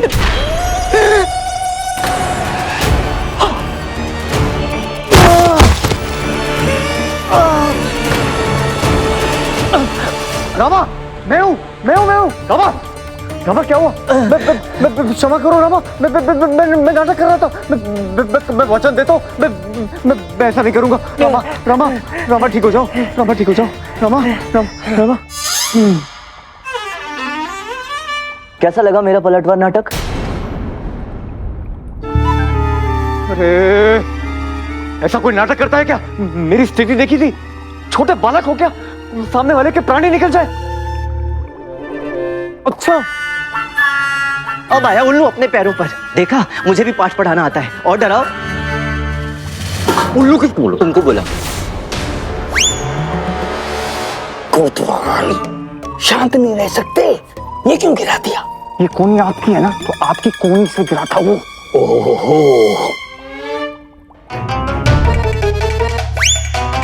मामा, किसी ने तो हमारा पीछा किया। यदि किसी ने जाकर महाराज को बता दिया तो हम तो संकट में फंस जाएंगे। महाराज सीधे सूली पे चढ़ा देंगे हमें। हे मां काली, रक्षा करना। अब क्या करें? तुम्हें कोई उपाय सूझ रहा है जिससे हम बच सके? हाँ, एक उपाय है। क्या? यहां से निकलते।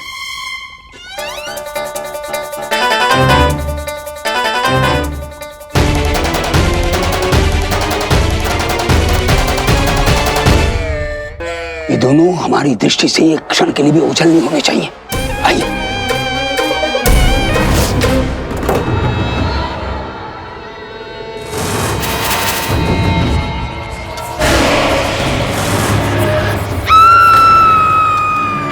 कुछ आवाज आई, सुना तुमने? चलो देखते हैं।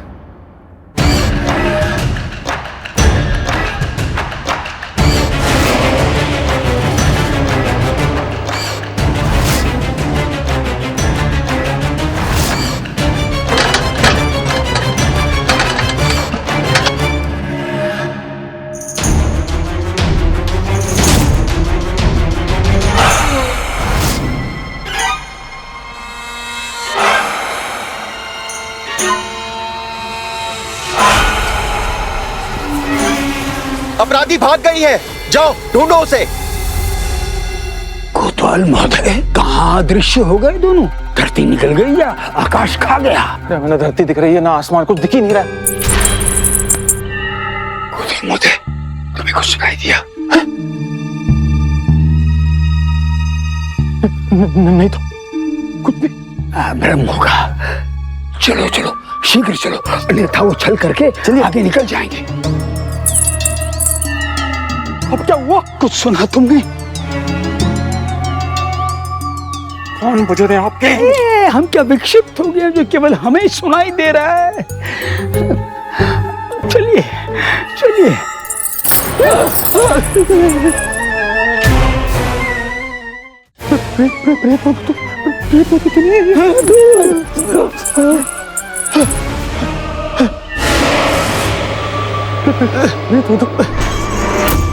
कोतवाल महोदय, आगे बढ़ के देखिए, देखिए कौन है? गुरुवर, हम आपकी रक्षा करने के लिए चारों ओर दृष्टि रखे बैठते नहीं तो। चलिए आप जाइए आगे। गुरुवर कौन? हम या तुम? आप? आदेश का पालन कौन करेगा, हम या तुम? हम तो बढ़ो आगे, बढ़ो। जा रहे हैं, जाओ जाओ, जा रहे हैं। कुछ नहीं, भ्रम था, भ्रम था।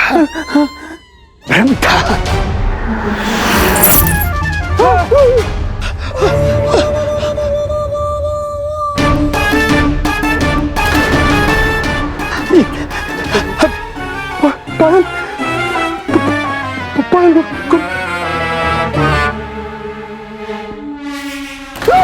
क्या हुआ?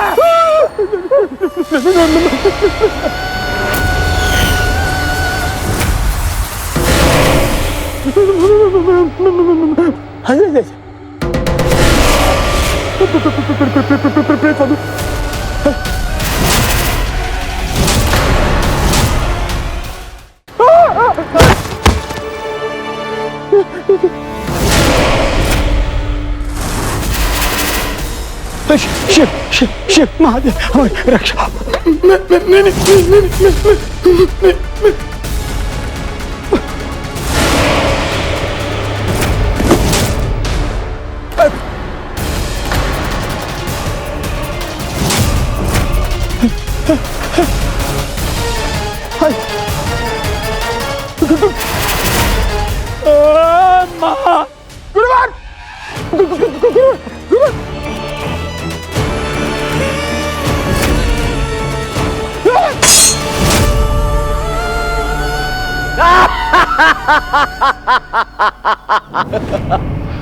कोतवाल जिसे भूतों से डर लगता। रामा, रामा कहाँ गया? रामा, आज तो बर्तन ऐसे बज रहे हैं जैसे तेरी हृदय की धड़कन।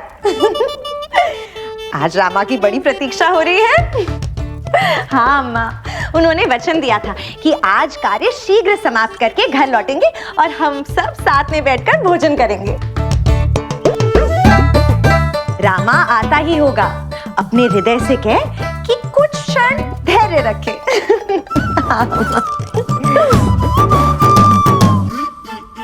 ये शांति दिखाई नहीं दे रही। हाँ अम्मा, हमने भी उसे नहीं देखा। हम देख कर आते हैं। हाँ? जब से उसे आभास हुआ है कि वो प्रेत वधू उसके पति को शिकार बना सकती है, तब से बहुत उदास रहने लगी। जा देख कर आ।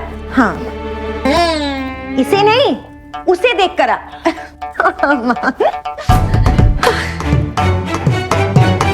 शांति, शांति, शांति, शांति, कहाँ चली गई है?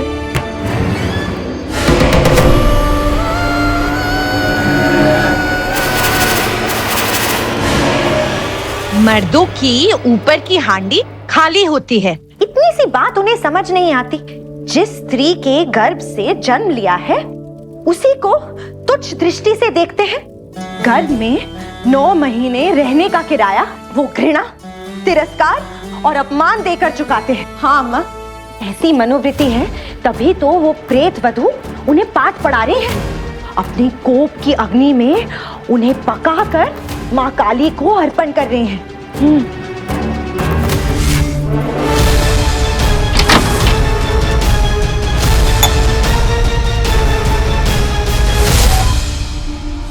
अब ठीक है?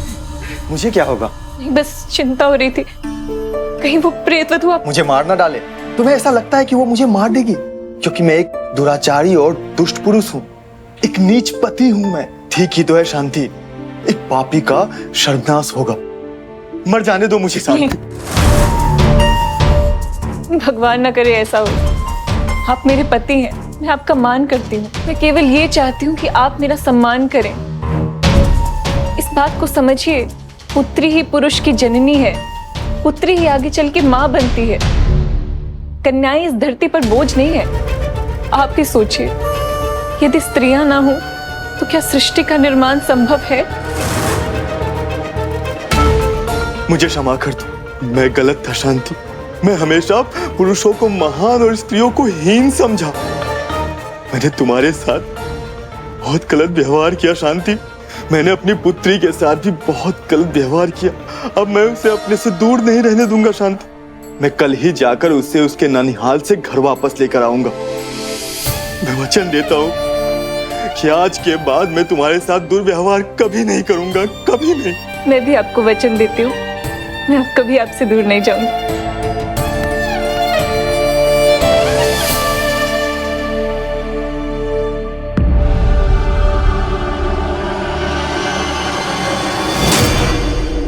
अरे जल्दी आओ, ये सारे फूल और औषधियां यहाँ से हटाओ, जल्दी करो। क्या देख रही हो, जल्दी करो। मुझे पूर्ण विश्वास था कि तुम यहाँ अवश्य आओगी, इसलिए तुम्हें कारागार से सफलतापूर्वक बाहर निकाला गया। अरे क्या देख रही हो, जल्दी करो। जल्दी नहीं कर सकती क्या?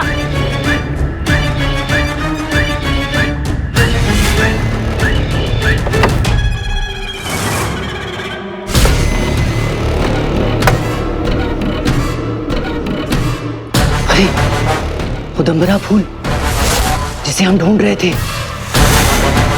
कुछ समझ में नहीं आ रहा यहाँ चल क्या रहा है। पूरा भ्रमझाल सा फैला हुआ है। चलो चलो जल्दी करो, निकलो जल्दी।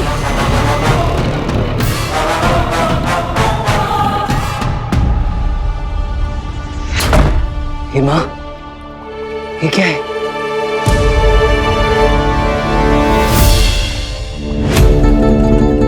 गुप्त द्वार। यहाँ तो रहस्य के सभी तत्व विद्यमान हैं। हे माँ काली, ये गुप्त द्वार सीधे मृत्यु लोक तक तो नहीं जाता ना?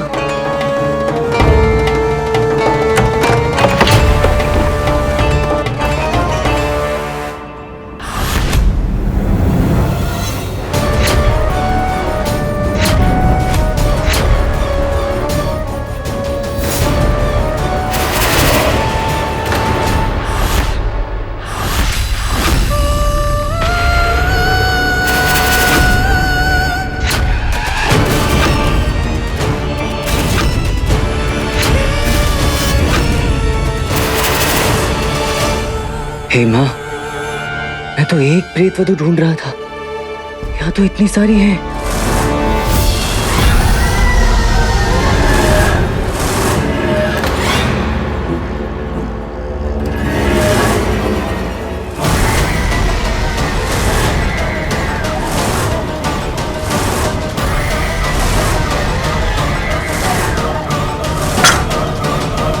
विजयनगर की नारियों,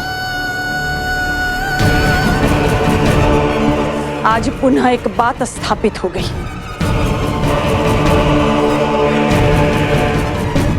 कि हमारी एकता में ही हमारी सुरक्षा है, हमारा मान सम्मान, हमारा गौरव है। आज आप में से किसी एक ने मेरी रक्षा की, मुझे बंधन मुक्त किया, किंतु इन दुष्ट पुरुषों ने सदैव हमारा स्वाभिमान, हमारी गरिमा, हमारे मान सम्मान को बंधक बनाने का प्रयत्न किया। किंतु अब नहीं, अब बंधन और नहीं। अब जो भी हमारे प्रेम, हमारी प्रीत को हमारी दुर्बलता समझेगा, हम उसे मृत्यु का तांडव दिखाएंगे, तांडव। जय चामुंडा, जय मां चामुंडा, जय मां चामुंडा, जय मां चामुंडा, जय मां चामुंडा, जय मां चामुंडा। मीरा का बलिदान व्यर्थ नहीं गया। उनकी चिता ने सहस्त्रों दीप प्रज्वलित किए। हमारे अंदर ये नई चेतना मीरा के बलिदान का परिणाम है, उनकी प्रार्थनाओं का परिणाम। हम इस नई चेतना को बुझने नहीं देंगे। हम इस नई चेतना को सदैव जीवित रखेंगे। हे माँ, ये कोई व्यक्तिगत प्रतिशोध नहीं है, ये तो पूर्ण रूप से एक आंदोलन है। जड़ बुद्धि पुरुषों के विरुद्ध विजयनगर की स्त्रियों का आंदोलन, एक क्रांति।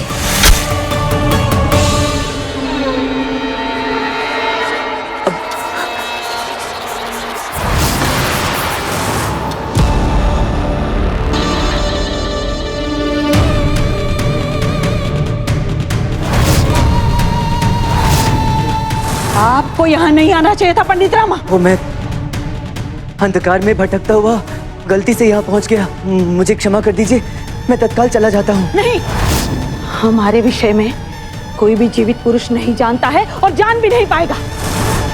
आपको जीवित दान देने का अर्थ है हमारे आंदोलन की मृत्यु। ऐसा तो कदापि नहीं होगा। इस कारण आपकी मृत्यु अनिवार्य है। देखिए सरिता देवी, कृपया करके मुझे जाने दीजिए, आप तो दयालु है ना। मैं विवश हूँ। देखिए, मुझे मेरे मौन के मूल्य का बोध है। मैं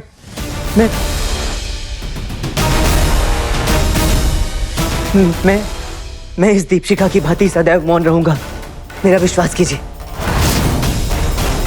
दीपशिखाएं जो भी देखती हैं कभी किसी को कुछ नहीं बताती। ये जब तक जीवित रहती हैं तब तक मौन रहती हैं, और यदि फड़फड़ाकर ये शोर मचाने का प्रयास करती हैं तो वो उनका अंतिम क्षण होता है बुझने का। नहीं, इतनी अनिश्चितता में हम कार्य नहीं कर पाएंगे। तराजू के एक पलड़े में आपका मौन और एक पलड़े में हम सबका जीवन। आपके पलड़े से पक्ष से एक भी शब्द छूटा तो पलड़े का संतुलन क्षण भर में नष्ट हो जाएगा। नहीं, संतुलन बनाए रखने के लिए आपका मिटना जरूरी है। देखिए, मैं दुष्ट पुरुष नहीं हूँ। मैंने अपनी पत्नी शारदा के साथ भी कभी कोई अन्याय नहीं किया। आप चाहें तो मेरी पत्नी शारदा से पूछ लीजिए, एकांत में पूछ लीजिए, सारी पुष्टि कर लीजिए। शारदा, शारदा, बचाओ मुझे। शारदा, शारदा, मुझे बचाओ। देखिए सरिता देवी, आपके आंदोलन में एक बहुत बड़ा कलंक लग जाएगा यदि आपने मुझ जैसे शुद्ध और पवित्र पुरुष की हत्या कर दी तो। कृपया करके मुझे मत मारिए। क्षमा कीजिएगा पंडित रामा, किंतु गेहूं के साथ घून भी पीसी जाता है।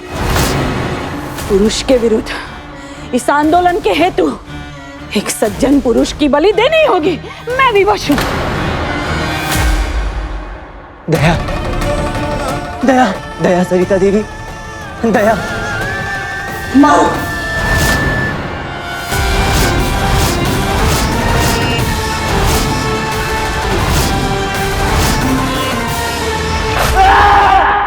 इस आंदोलन के हेतु एक सज्जन पुरुष की बलि देनी होगी। दया, मारो।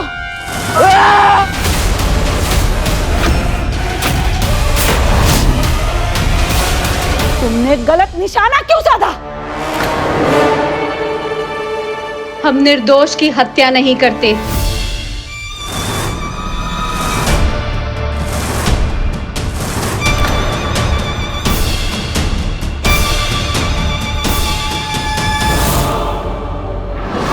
क्षमा करें, किंतु ये हमारे लिए आत्मघाती सिद्ध हो सकते हैं। ये हमारे विषय में सब कुछ जान चुके हैं। यदि इनको मुक्त किया तो ये हमारे विषय में सबको सब कुछ बता देंगे। नहीं नहीं, मैं कभी किसी को कुछ नहीं कहूंगा। एक ब्राह्मण के शब्द उसके कर्म होते हैं। ब्राह्मण का वचन अटल होता है। हाँ, आप चाहे तो वचन ले लीजिए, मैं आजीवन वचनबद्ध रहूंगा। तो ठीक है पंडित रामा, यदि आपको वचनबद्ध होना स्वीकार है तो इसके बदले हमें आपको इस बंधन से मुक्त करने में तनिक भी आपत्ति नहीं है। पंडित रामा, वचन दीजिए कि आप हमारे इस रहस्य को अपने तक ही सीमित रखेंगे। अपनी माँ काली को साक्षी मानकर वचन देता हूँ, मेरे मुख से फूटा एक भी शब्द, फिर चाहे वो स्वप्न में हो या जागृत अवस्था में, मेरे कारण आपका आंदोलन कभी विफल नहीं होगा। यदि आपके आंदोलन को कोई भी क्षति पहुंचेगी तो मैं अपने प्राण त्याग दूंगा।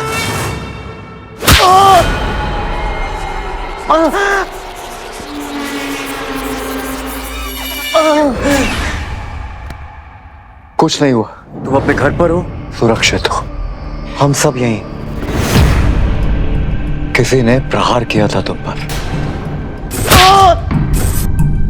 उस अंधेरी कोठरी में तुम बेहोश पड़े थे, मैं उठाकर लाया हूं तुम्हें यहाँ। क्या हुआ था वहां रामा? किसने किया प्रहार? कुछ बोलो। आपने देखा किसी को प्रहार करते हुए? बताओ रामा, क्या हुआ था वहां? ये कुछ बोल क्यों नहीं रहे?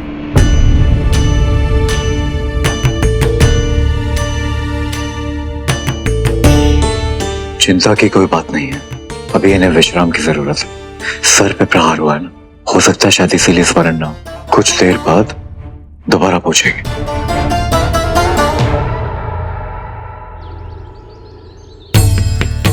ओम सेना पृथ्वी स्वाहा आपो ही हमें जांच से निष्कासित कर दिया और अब यहाँ बैठकर प्रभु से याचना कर रहे हैं कि समस्या का हल ढूंढिए। जब प्रभु ने मनुष्य को विवेक दिए तो प्रत्येक विषय में प्रभु को क्यों याद करते? तुम्हें हुआ क्या उस भंडार गृह की घटना के बाद? मौन क्यों धारण किया हुआ? पूजा समाप्त होते ही आपका भी खेल समाप्त, क्योंकि हम महाराज को सूचित करने वाले हैं कि उनके आदेश की अवहेलना करते हुए आप अभी भी इस जांच में अपना पांव अड़ा रहे हैं। ये पवित्र अनुष्ठान अनिष्ट शक्तियों के प्रवाह को निष्फल करेगा और हमें प्रेत वधू से मुक्ति दिलाएगा। अनुष्ठान संपन्न हुआ।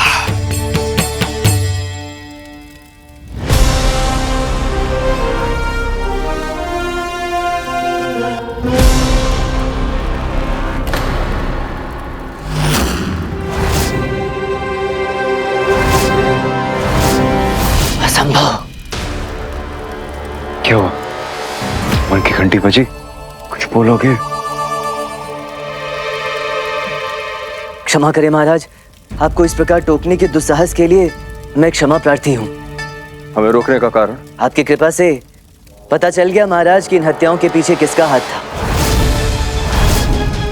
जांच पूर्ण हुई और सभी प्रश्नों के उत्तर भी मिल गए। क्षमा कीजिए महाराज, लेकिन आपके आदेश अनुसार ये जांच में सम्मिलित ही नहीं थे।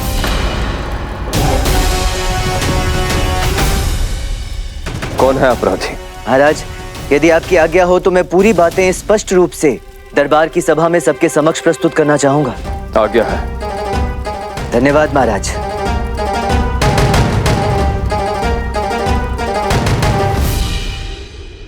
पंडित रामकृष्ण महाराज, आपको तो इस जांच प्रकरण से निलंबित कर दिया गया था, तो आपने हमारे आदेश की अवहेलना करने का दुस्साहस कैसे किया?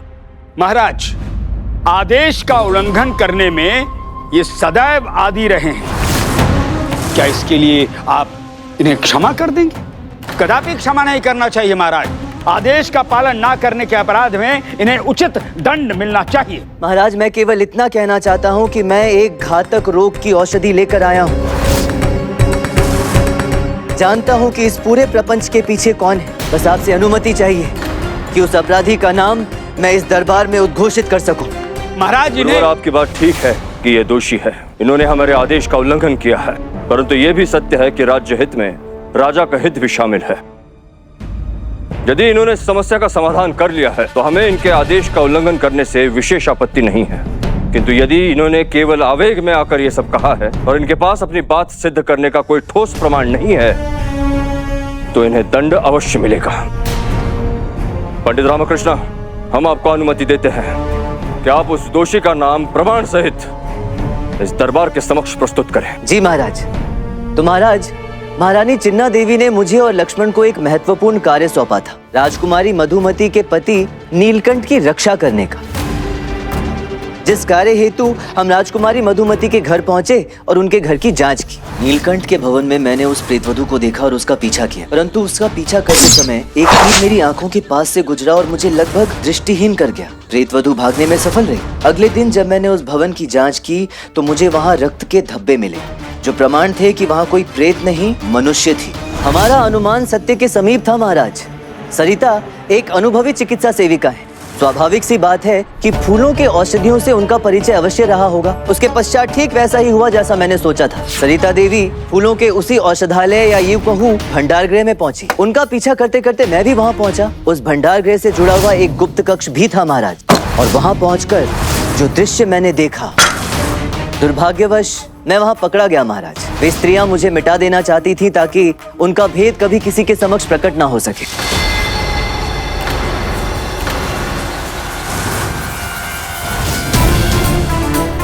अपनी माँ काली को साक्षी मानकर वचन देता हूँ, यदि आपके आंदोलन को कोई भी क्षति पहुंचेगी तो मैं अपने प्राण त्याग दूंगा।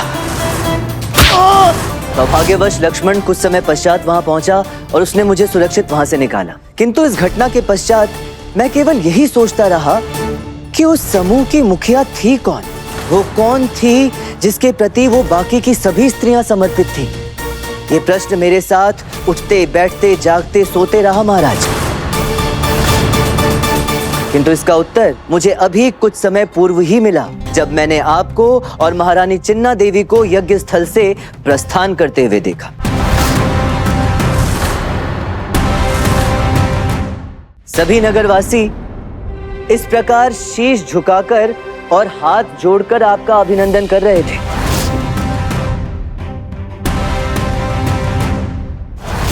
ये हमारे नगर की बरसों की परंपरा है महाराज, कि फिर चाहे वो कोई भी हो, यदि वो राज परिवार का सदस्य है तो नगर के वासियों को ससम्मान इसी प्रकार झुककर अभिनंदन करना होगा।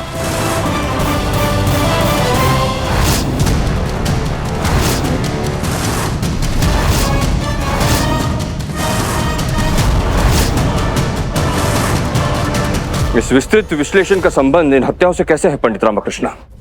महाराज, उस दिन भी जब उस गिरोह की मुखिया उस गुप्त कक्ष में आई तो बाकी सभी स्त्रियों ने इसी प्रकार शीश झुकाकर उनका अभिनंदन किया। अब इस प्रकार का अभिनंदन केवल राज परिवार के लोगों के लिए ही आरक्षित है महाराज, जिसका अर्थ स्पष्ट था कि वो जो कोई भी थी, वो प्रमुख, वो मुखिया, वो राज परिवार की ही कोई सदस्य थी। राज परिवार का सदस्य? असंभव। पंडित रामकृष्ण, ये आप क्या कह रहे हैं? बहुत बड़ा आरोप लगा रहे हैं आप राजघराने पर। आप हमें उस व्यक्ति का नाम स्पष्ट कीजिए। वो महारानी चिन्ना देवी। सावधान पंडित रामकृष्ण। क्या आप अपनी सीमा को लांघ रहे हैं। ये बात जो आपके मुख से निकली है, यदि आपने इसका प्रमाण प्रस्तुत नहीं किया तो आपको इसका बुरा अंजाम भुगतना होगा। नहीं महाराज, क्षमा करें, मुझे मेरा वाक्य पूर्ण करने दे महाराज।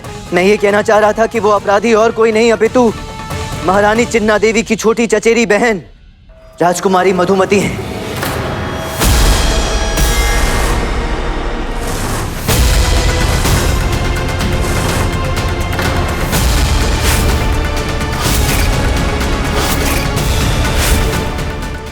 महारानी जी, आप मुझसे इसलिए क्रोधित थी कि मैं आपकी बहन के सुहाग को नहीं बचा पाया, किंतु आपकी बहन स्वयं अपने सुहाग को नहीं बचाना चाहती थी। इनके पति की हत्या किसी अन्य व्यक्ति ने नहीं, अपितु स्वयं राजकुमारी मधुमती ने ही की है। और महाराज, नगर में और भी जो बाकी हत्याएं हुई हैं, उनके पीछे भी राजकुमारी मधुमती का ही हाथ है। इतना दुस्साहस, इस प्रकार का आरोप लगा रहे हैं आप हमारी बहन पर। आज आपने सारी सीमाएं पार कर ली हैं पंडित रामकृष्ण। महाराज, पंडित रामकृष्ण अपने अपमान का प्रतिशोध ले रहे हैं। हमारी छोटी बहन को इस दुष्ट चक्र में फंसाने का षड्यंत्र रच रहे हैं। चक्र में तो हम सब फंसे हुए थे महारानी जी, अब सब कुछ स्पष्ट हुआ है। राजकुमारी जी स्वयं को स्वयं से छुपा नहीं पाई। अर्थात राजकुमारी जी एक विशेष प्रकार का सुगंध प्रयोग करती हैं महाराज। उस दिन जब मैं उस गुप्त कक्ष में पहुंचा तो मुझे उसी सुगंध की अनुभूति हुई। ये सब बातें आपकी मन की कल्पना भी तो हो सकती हैं। लक्ष्मण,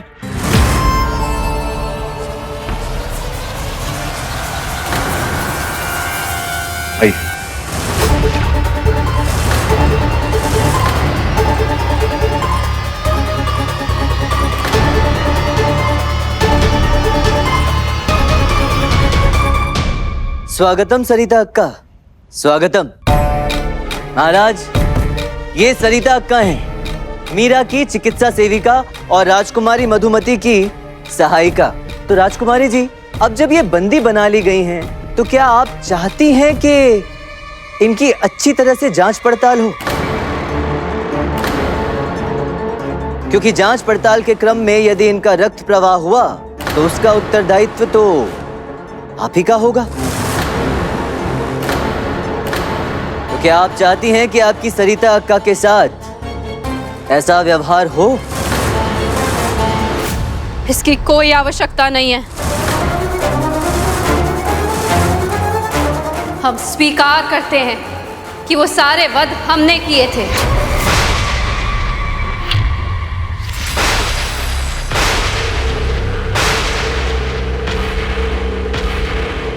हमारी बहन ऐसा कर सकती है, इस बात की तो कल्पना भी नहीं की थी हमने। इतना घृणित कार्य कैसे किया आपने? आपने हमारे माथे पर ना मिटने वाला एक अमिट कलंक लगा दिया है।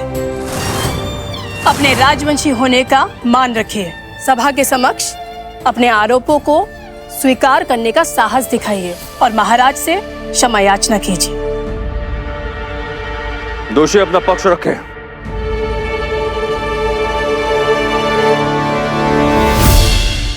मैं अनेक सेवा कार्य करती हूँ, एक चिकित्सालय चलाती हूँ और इसी संबंध में मेरी सरिता अक्का से भेंट हुई। एक दिन जब सरिता मुझसे मिलने आई तो उसने मुझसे आग्रह किया मीरा से मिलने के लिए, और मैंने उनका यह आग्रह स्वीकार कर लिया। कृपा मीरा की सहायता कीजिए, गोविंद को चौथी बार विवाह करने से रोक लीजिए, अन्यथा मीरा का जीवन नरक बन जाएगा।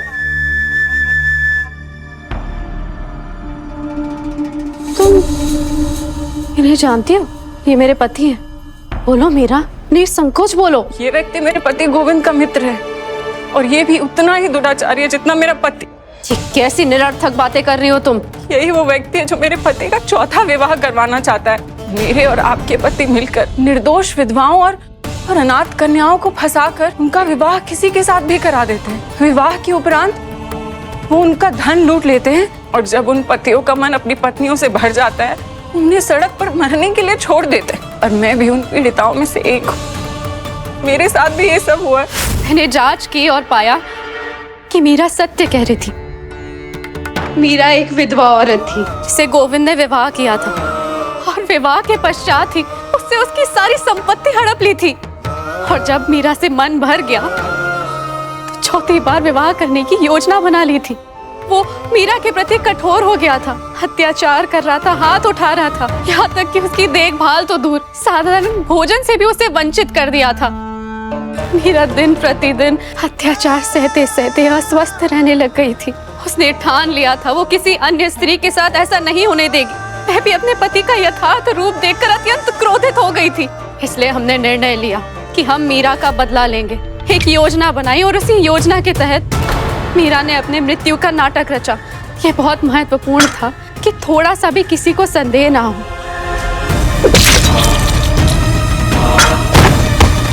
मीरा, ये लो, ये खा लो, इससे तुम अच्छे रहोगे। मीरा! सरिता मीरा के शरीर को लेकर शवगृह चली गई थी और वहाँ उसने शवगृह के चौकीदार को प्रलोभन देके वहाँ से दूर कर दिया। और कुछ समय पश्चात मीरा वापस सामान्य स्थिति में लौटती है और चुपके से शवगृह से रात्रि के अंधकार में निकल जाती है। वहाँ से सीधे अपने घर जाती है और उसी रात्रि गोविंद की हत्या कर देती है और यहीं से जन्म होता है एक प्रेत वधू की कथा का। क्षमा करें, पर क्या मैं कुछ पूछ सकता?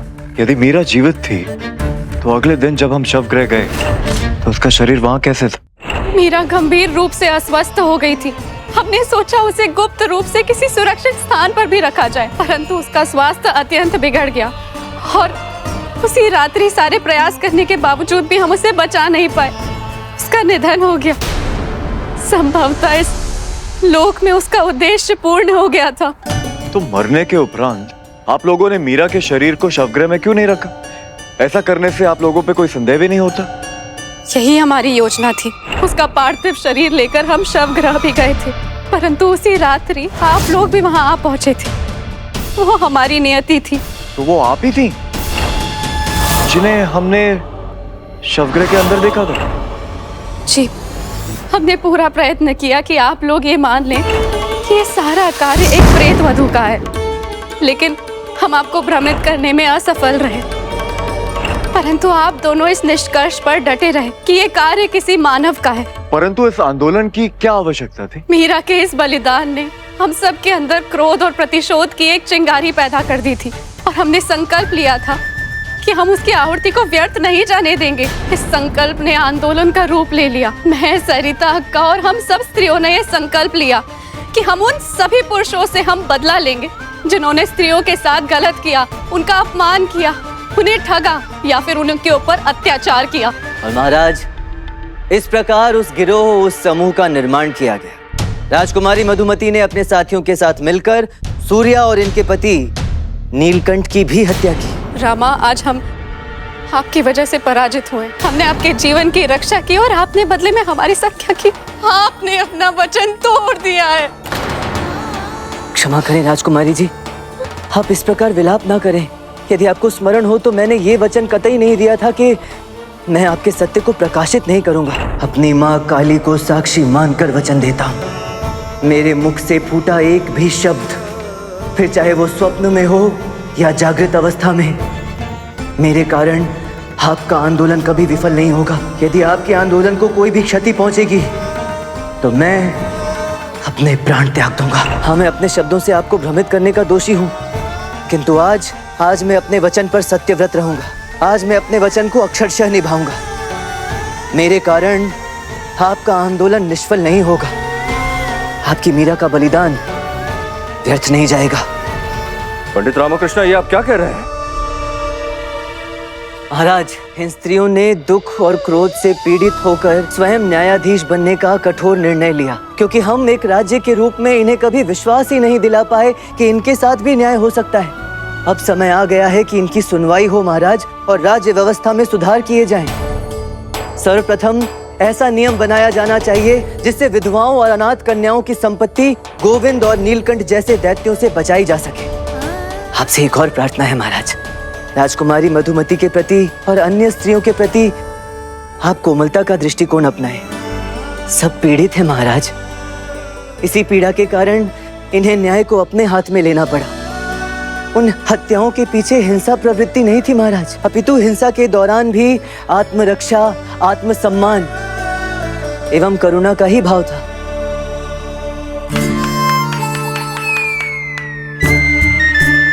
क्षमा करें महाराज, परंतु बात तो पते की है कि जिसने भी हत्या की है वो अपराधी है। परंतु ये भी सत्य है कि वो सभी स्वयं पीड़ित थी, किंतु ये उन्हें क्षमा देने का पर्याप्त आधार नहीं है। कोई भी व्यक्ति नगर के नियमों से ऊपर नहीं हो सकता, अतः इन सभी स्त्रियों को न्यायोचित दंड भोगना होगा। समूह के सभी सदस्यों को तथा उनके सहायकों को इसी क्षण बंदी बनाया जाए। वो सब 3-3 वर्ष कारागार में व्यतीत करेंगे और महारानी चिन्ना देवी की मुंह बोली बहन राजकुमारी मधुमती को 5 वर्ष तक सामान्य प्रजा के साथ बिना किसी सुविधा के जीवन व्यतीत करना होगा। इसके अतिरिक्त उन्हें प्रतिदिन नगर के मंदिर में सेवा देनी होगी। आज से इस नगर में ये नियम लागू होगा, सभी पुत्री और पत्नियों को पैतृक धन में समान अधिकार होगा, चाहे वो अनाथ हो या विधवा। विधवा या अनाथ कन्याओं की किसी भी धरोहर को बाहरी किसी भी व्यक्ति को सौंपे जाने पर न्यूनतम आश्वासन मूल्य जोड़ा जाए, ताकि नारी के अधिकार सुरक्षित रहे। और ऐसे बेसहारा और अनाथ बालिकों या स्त्रियों के पालन पोषण का उत्तरदायित्व विजयनगर शासन उठाएगा। अद्भुत पंडित रामकृष्ण महाराज, न ही आपने इस मामले को सुलझाया, बल्कि आपने एक ऐसे समस्या को सबके सामने उजागर किया है जिसका हल अनिवार्य था। धन्यवाद पंडित रामकृष्ण, और आपको भी लक्ष्मण। महाराज, आप धन्य हैं महाराज, आपको कोटि कोटि नमन। महाराज श्री कृष्ण देव राय की जय। महाराज श्री कृष्ण देव राय की जय। पंडित रामा की जय। पंडित रामा की जय। पंडित रामा की जय। आ रहा हूँ विजयनगर की नींव हिलाने। अब विजयनगर की उल्टी गिनती शुरू।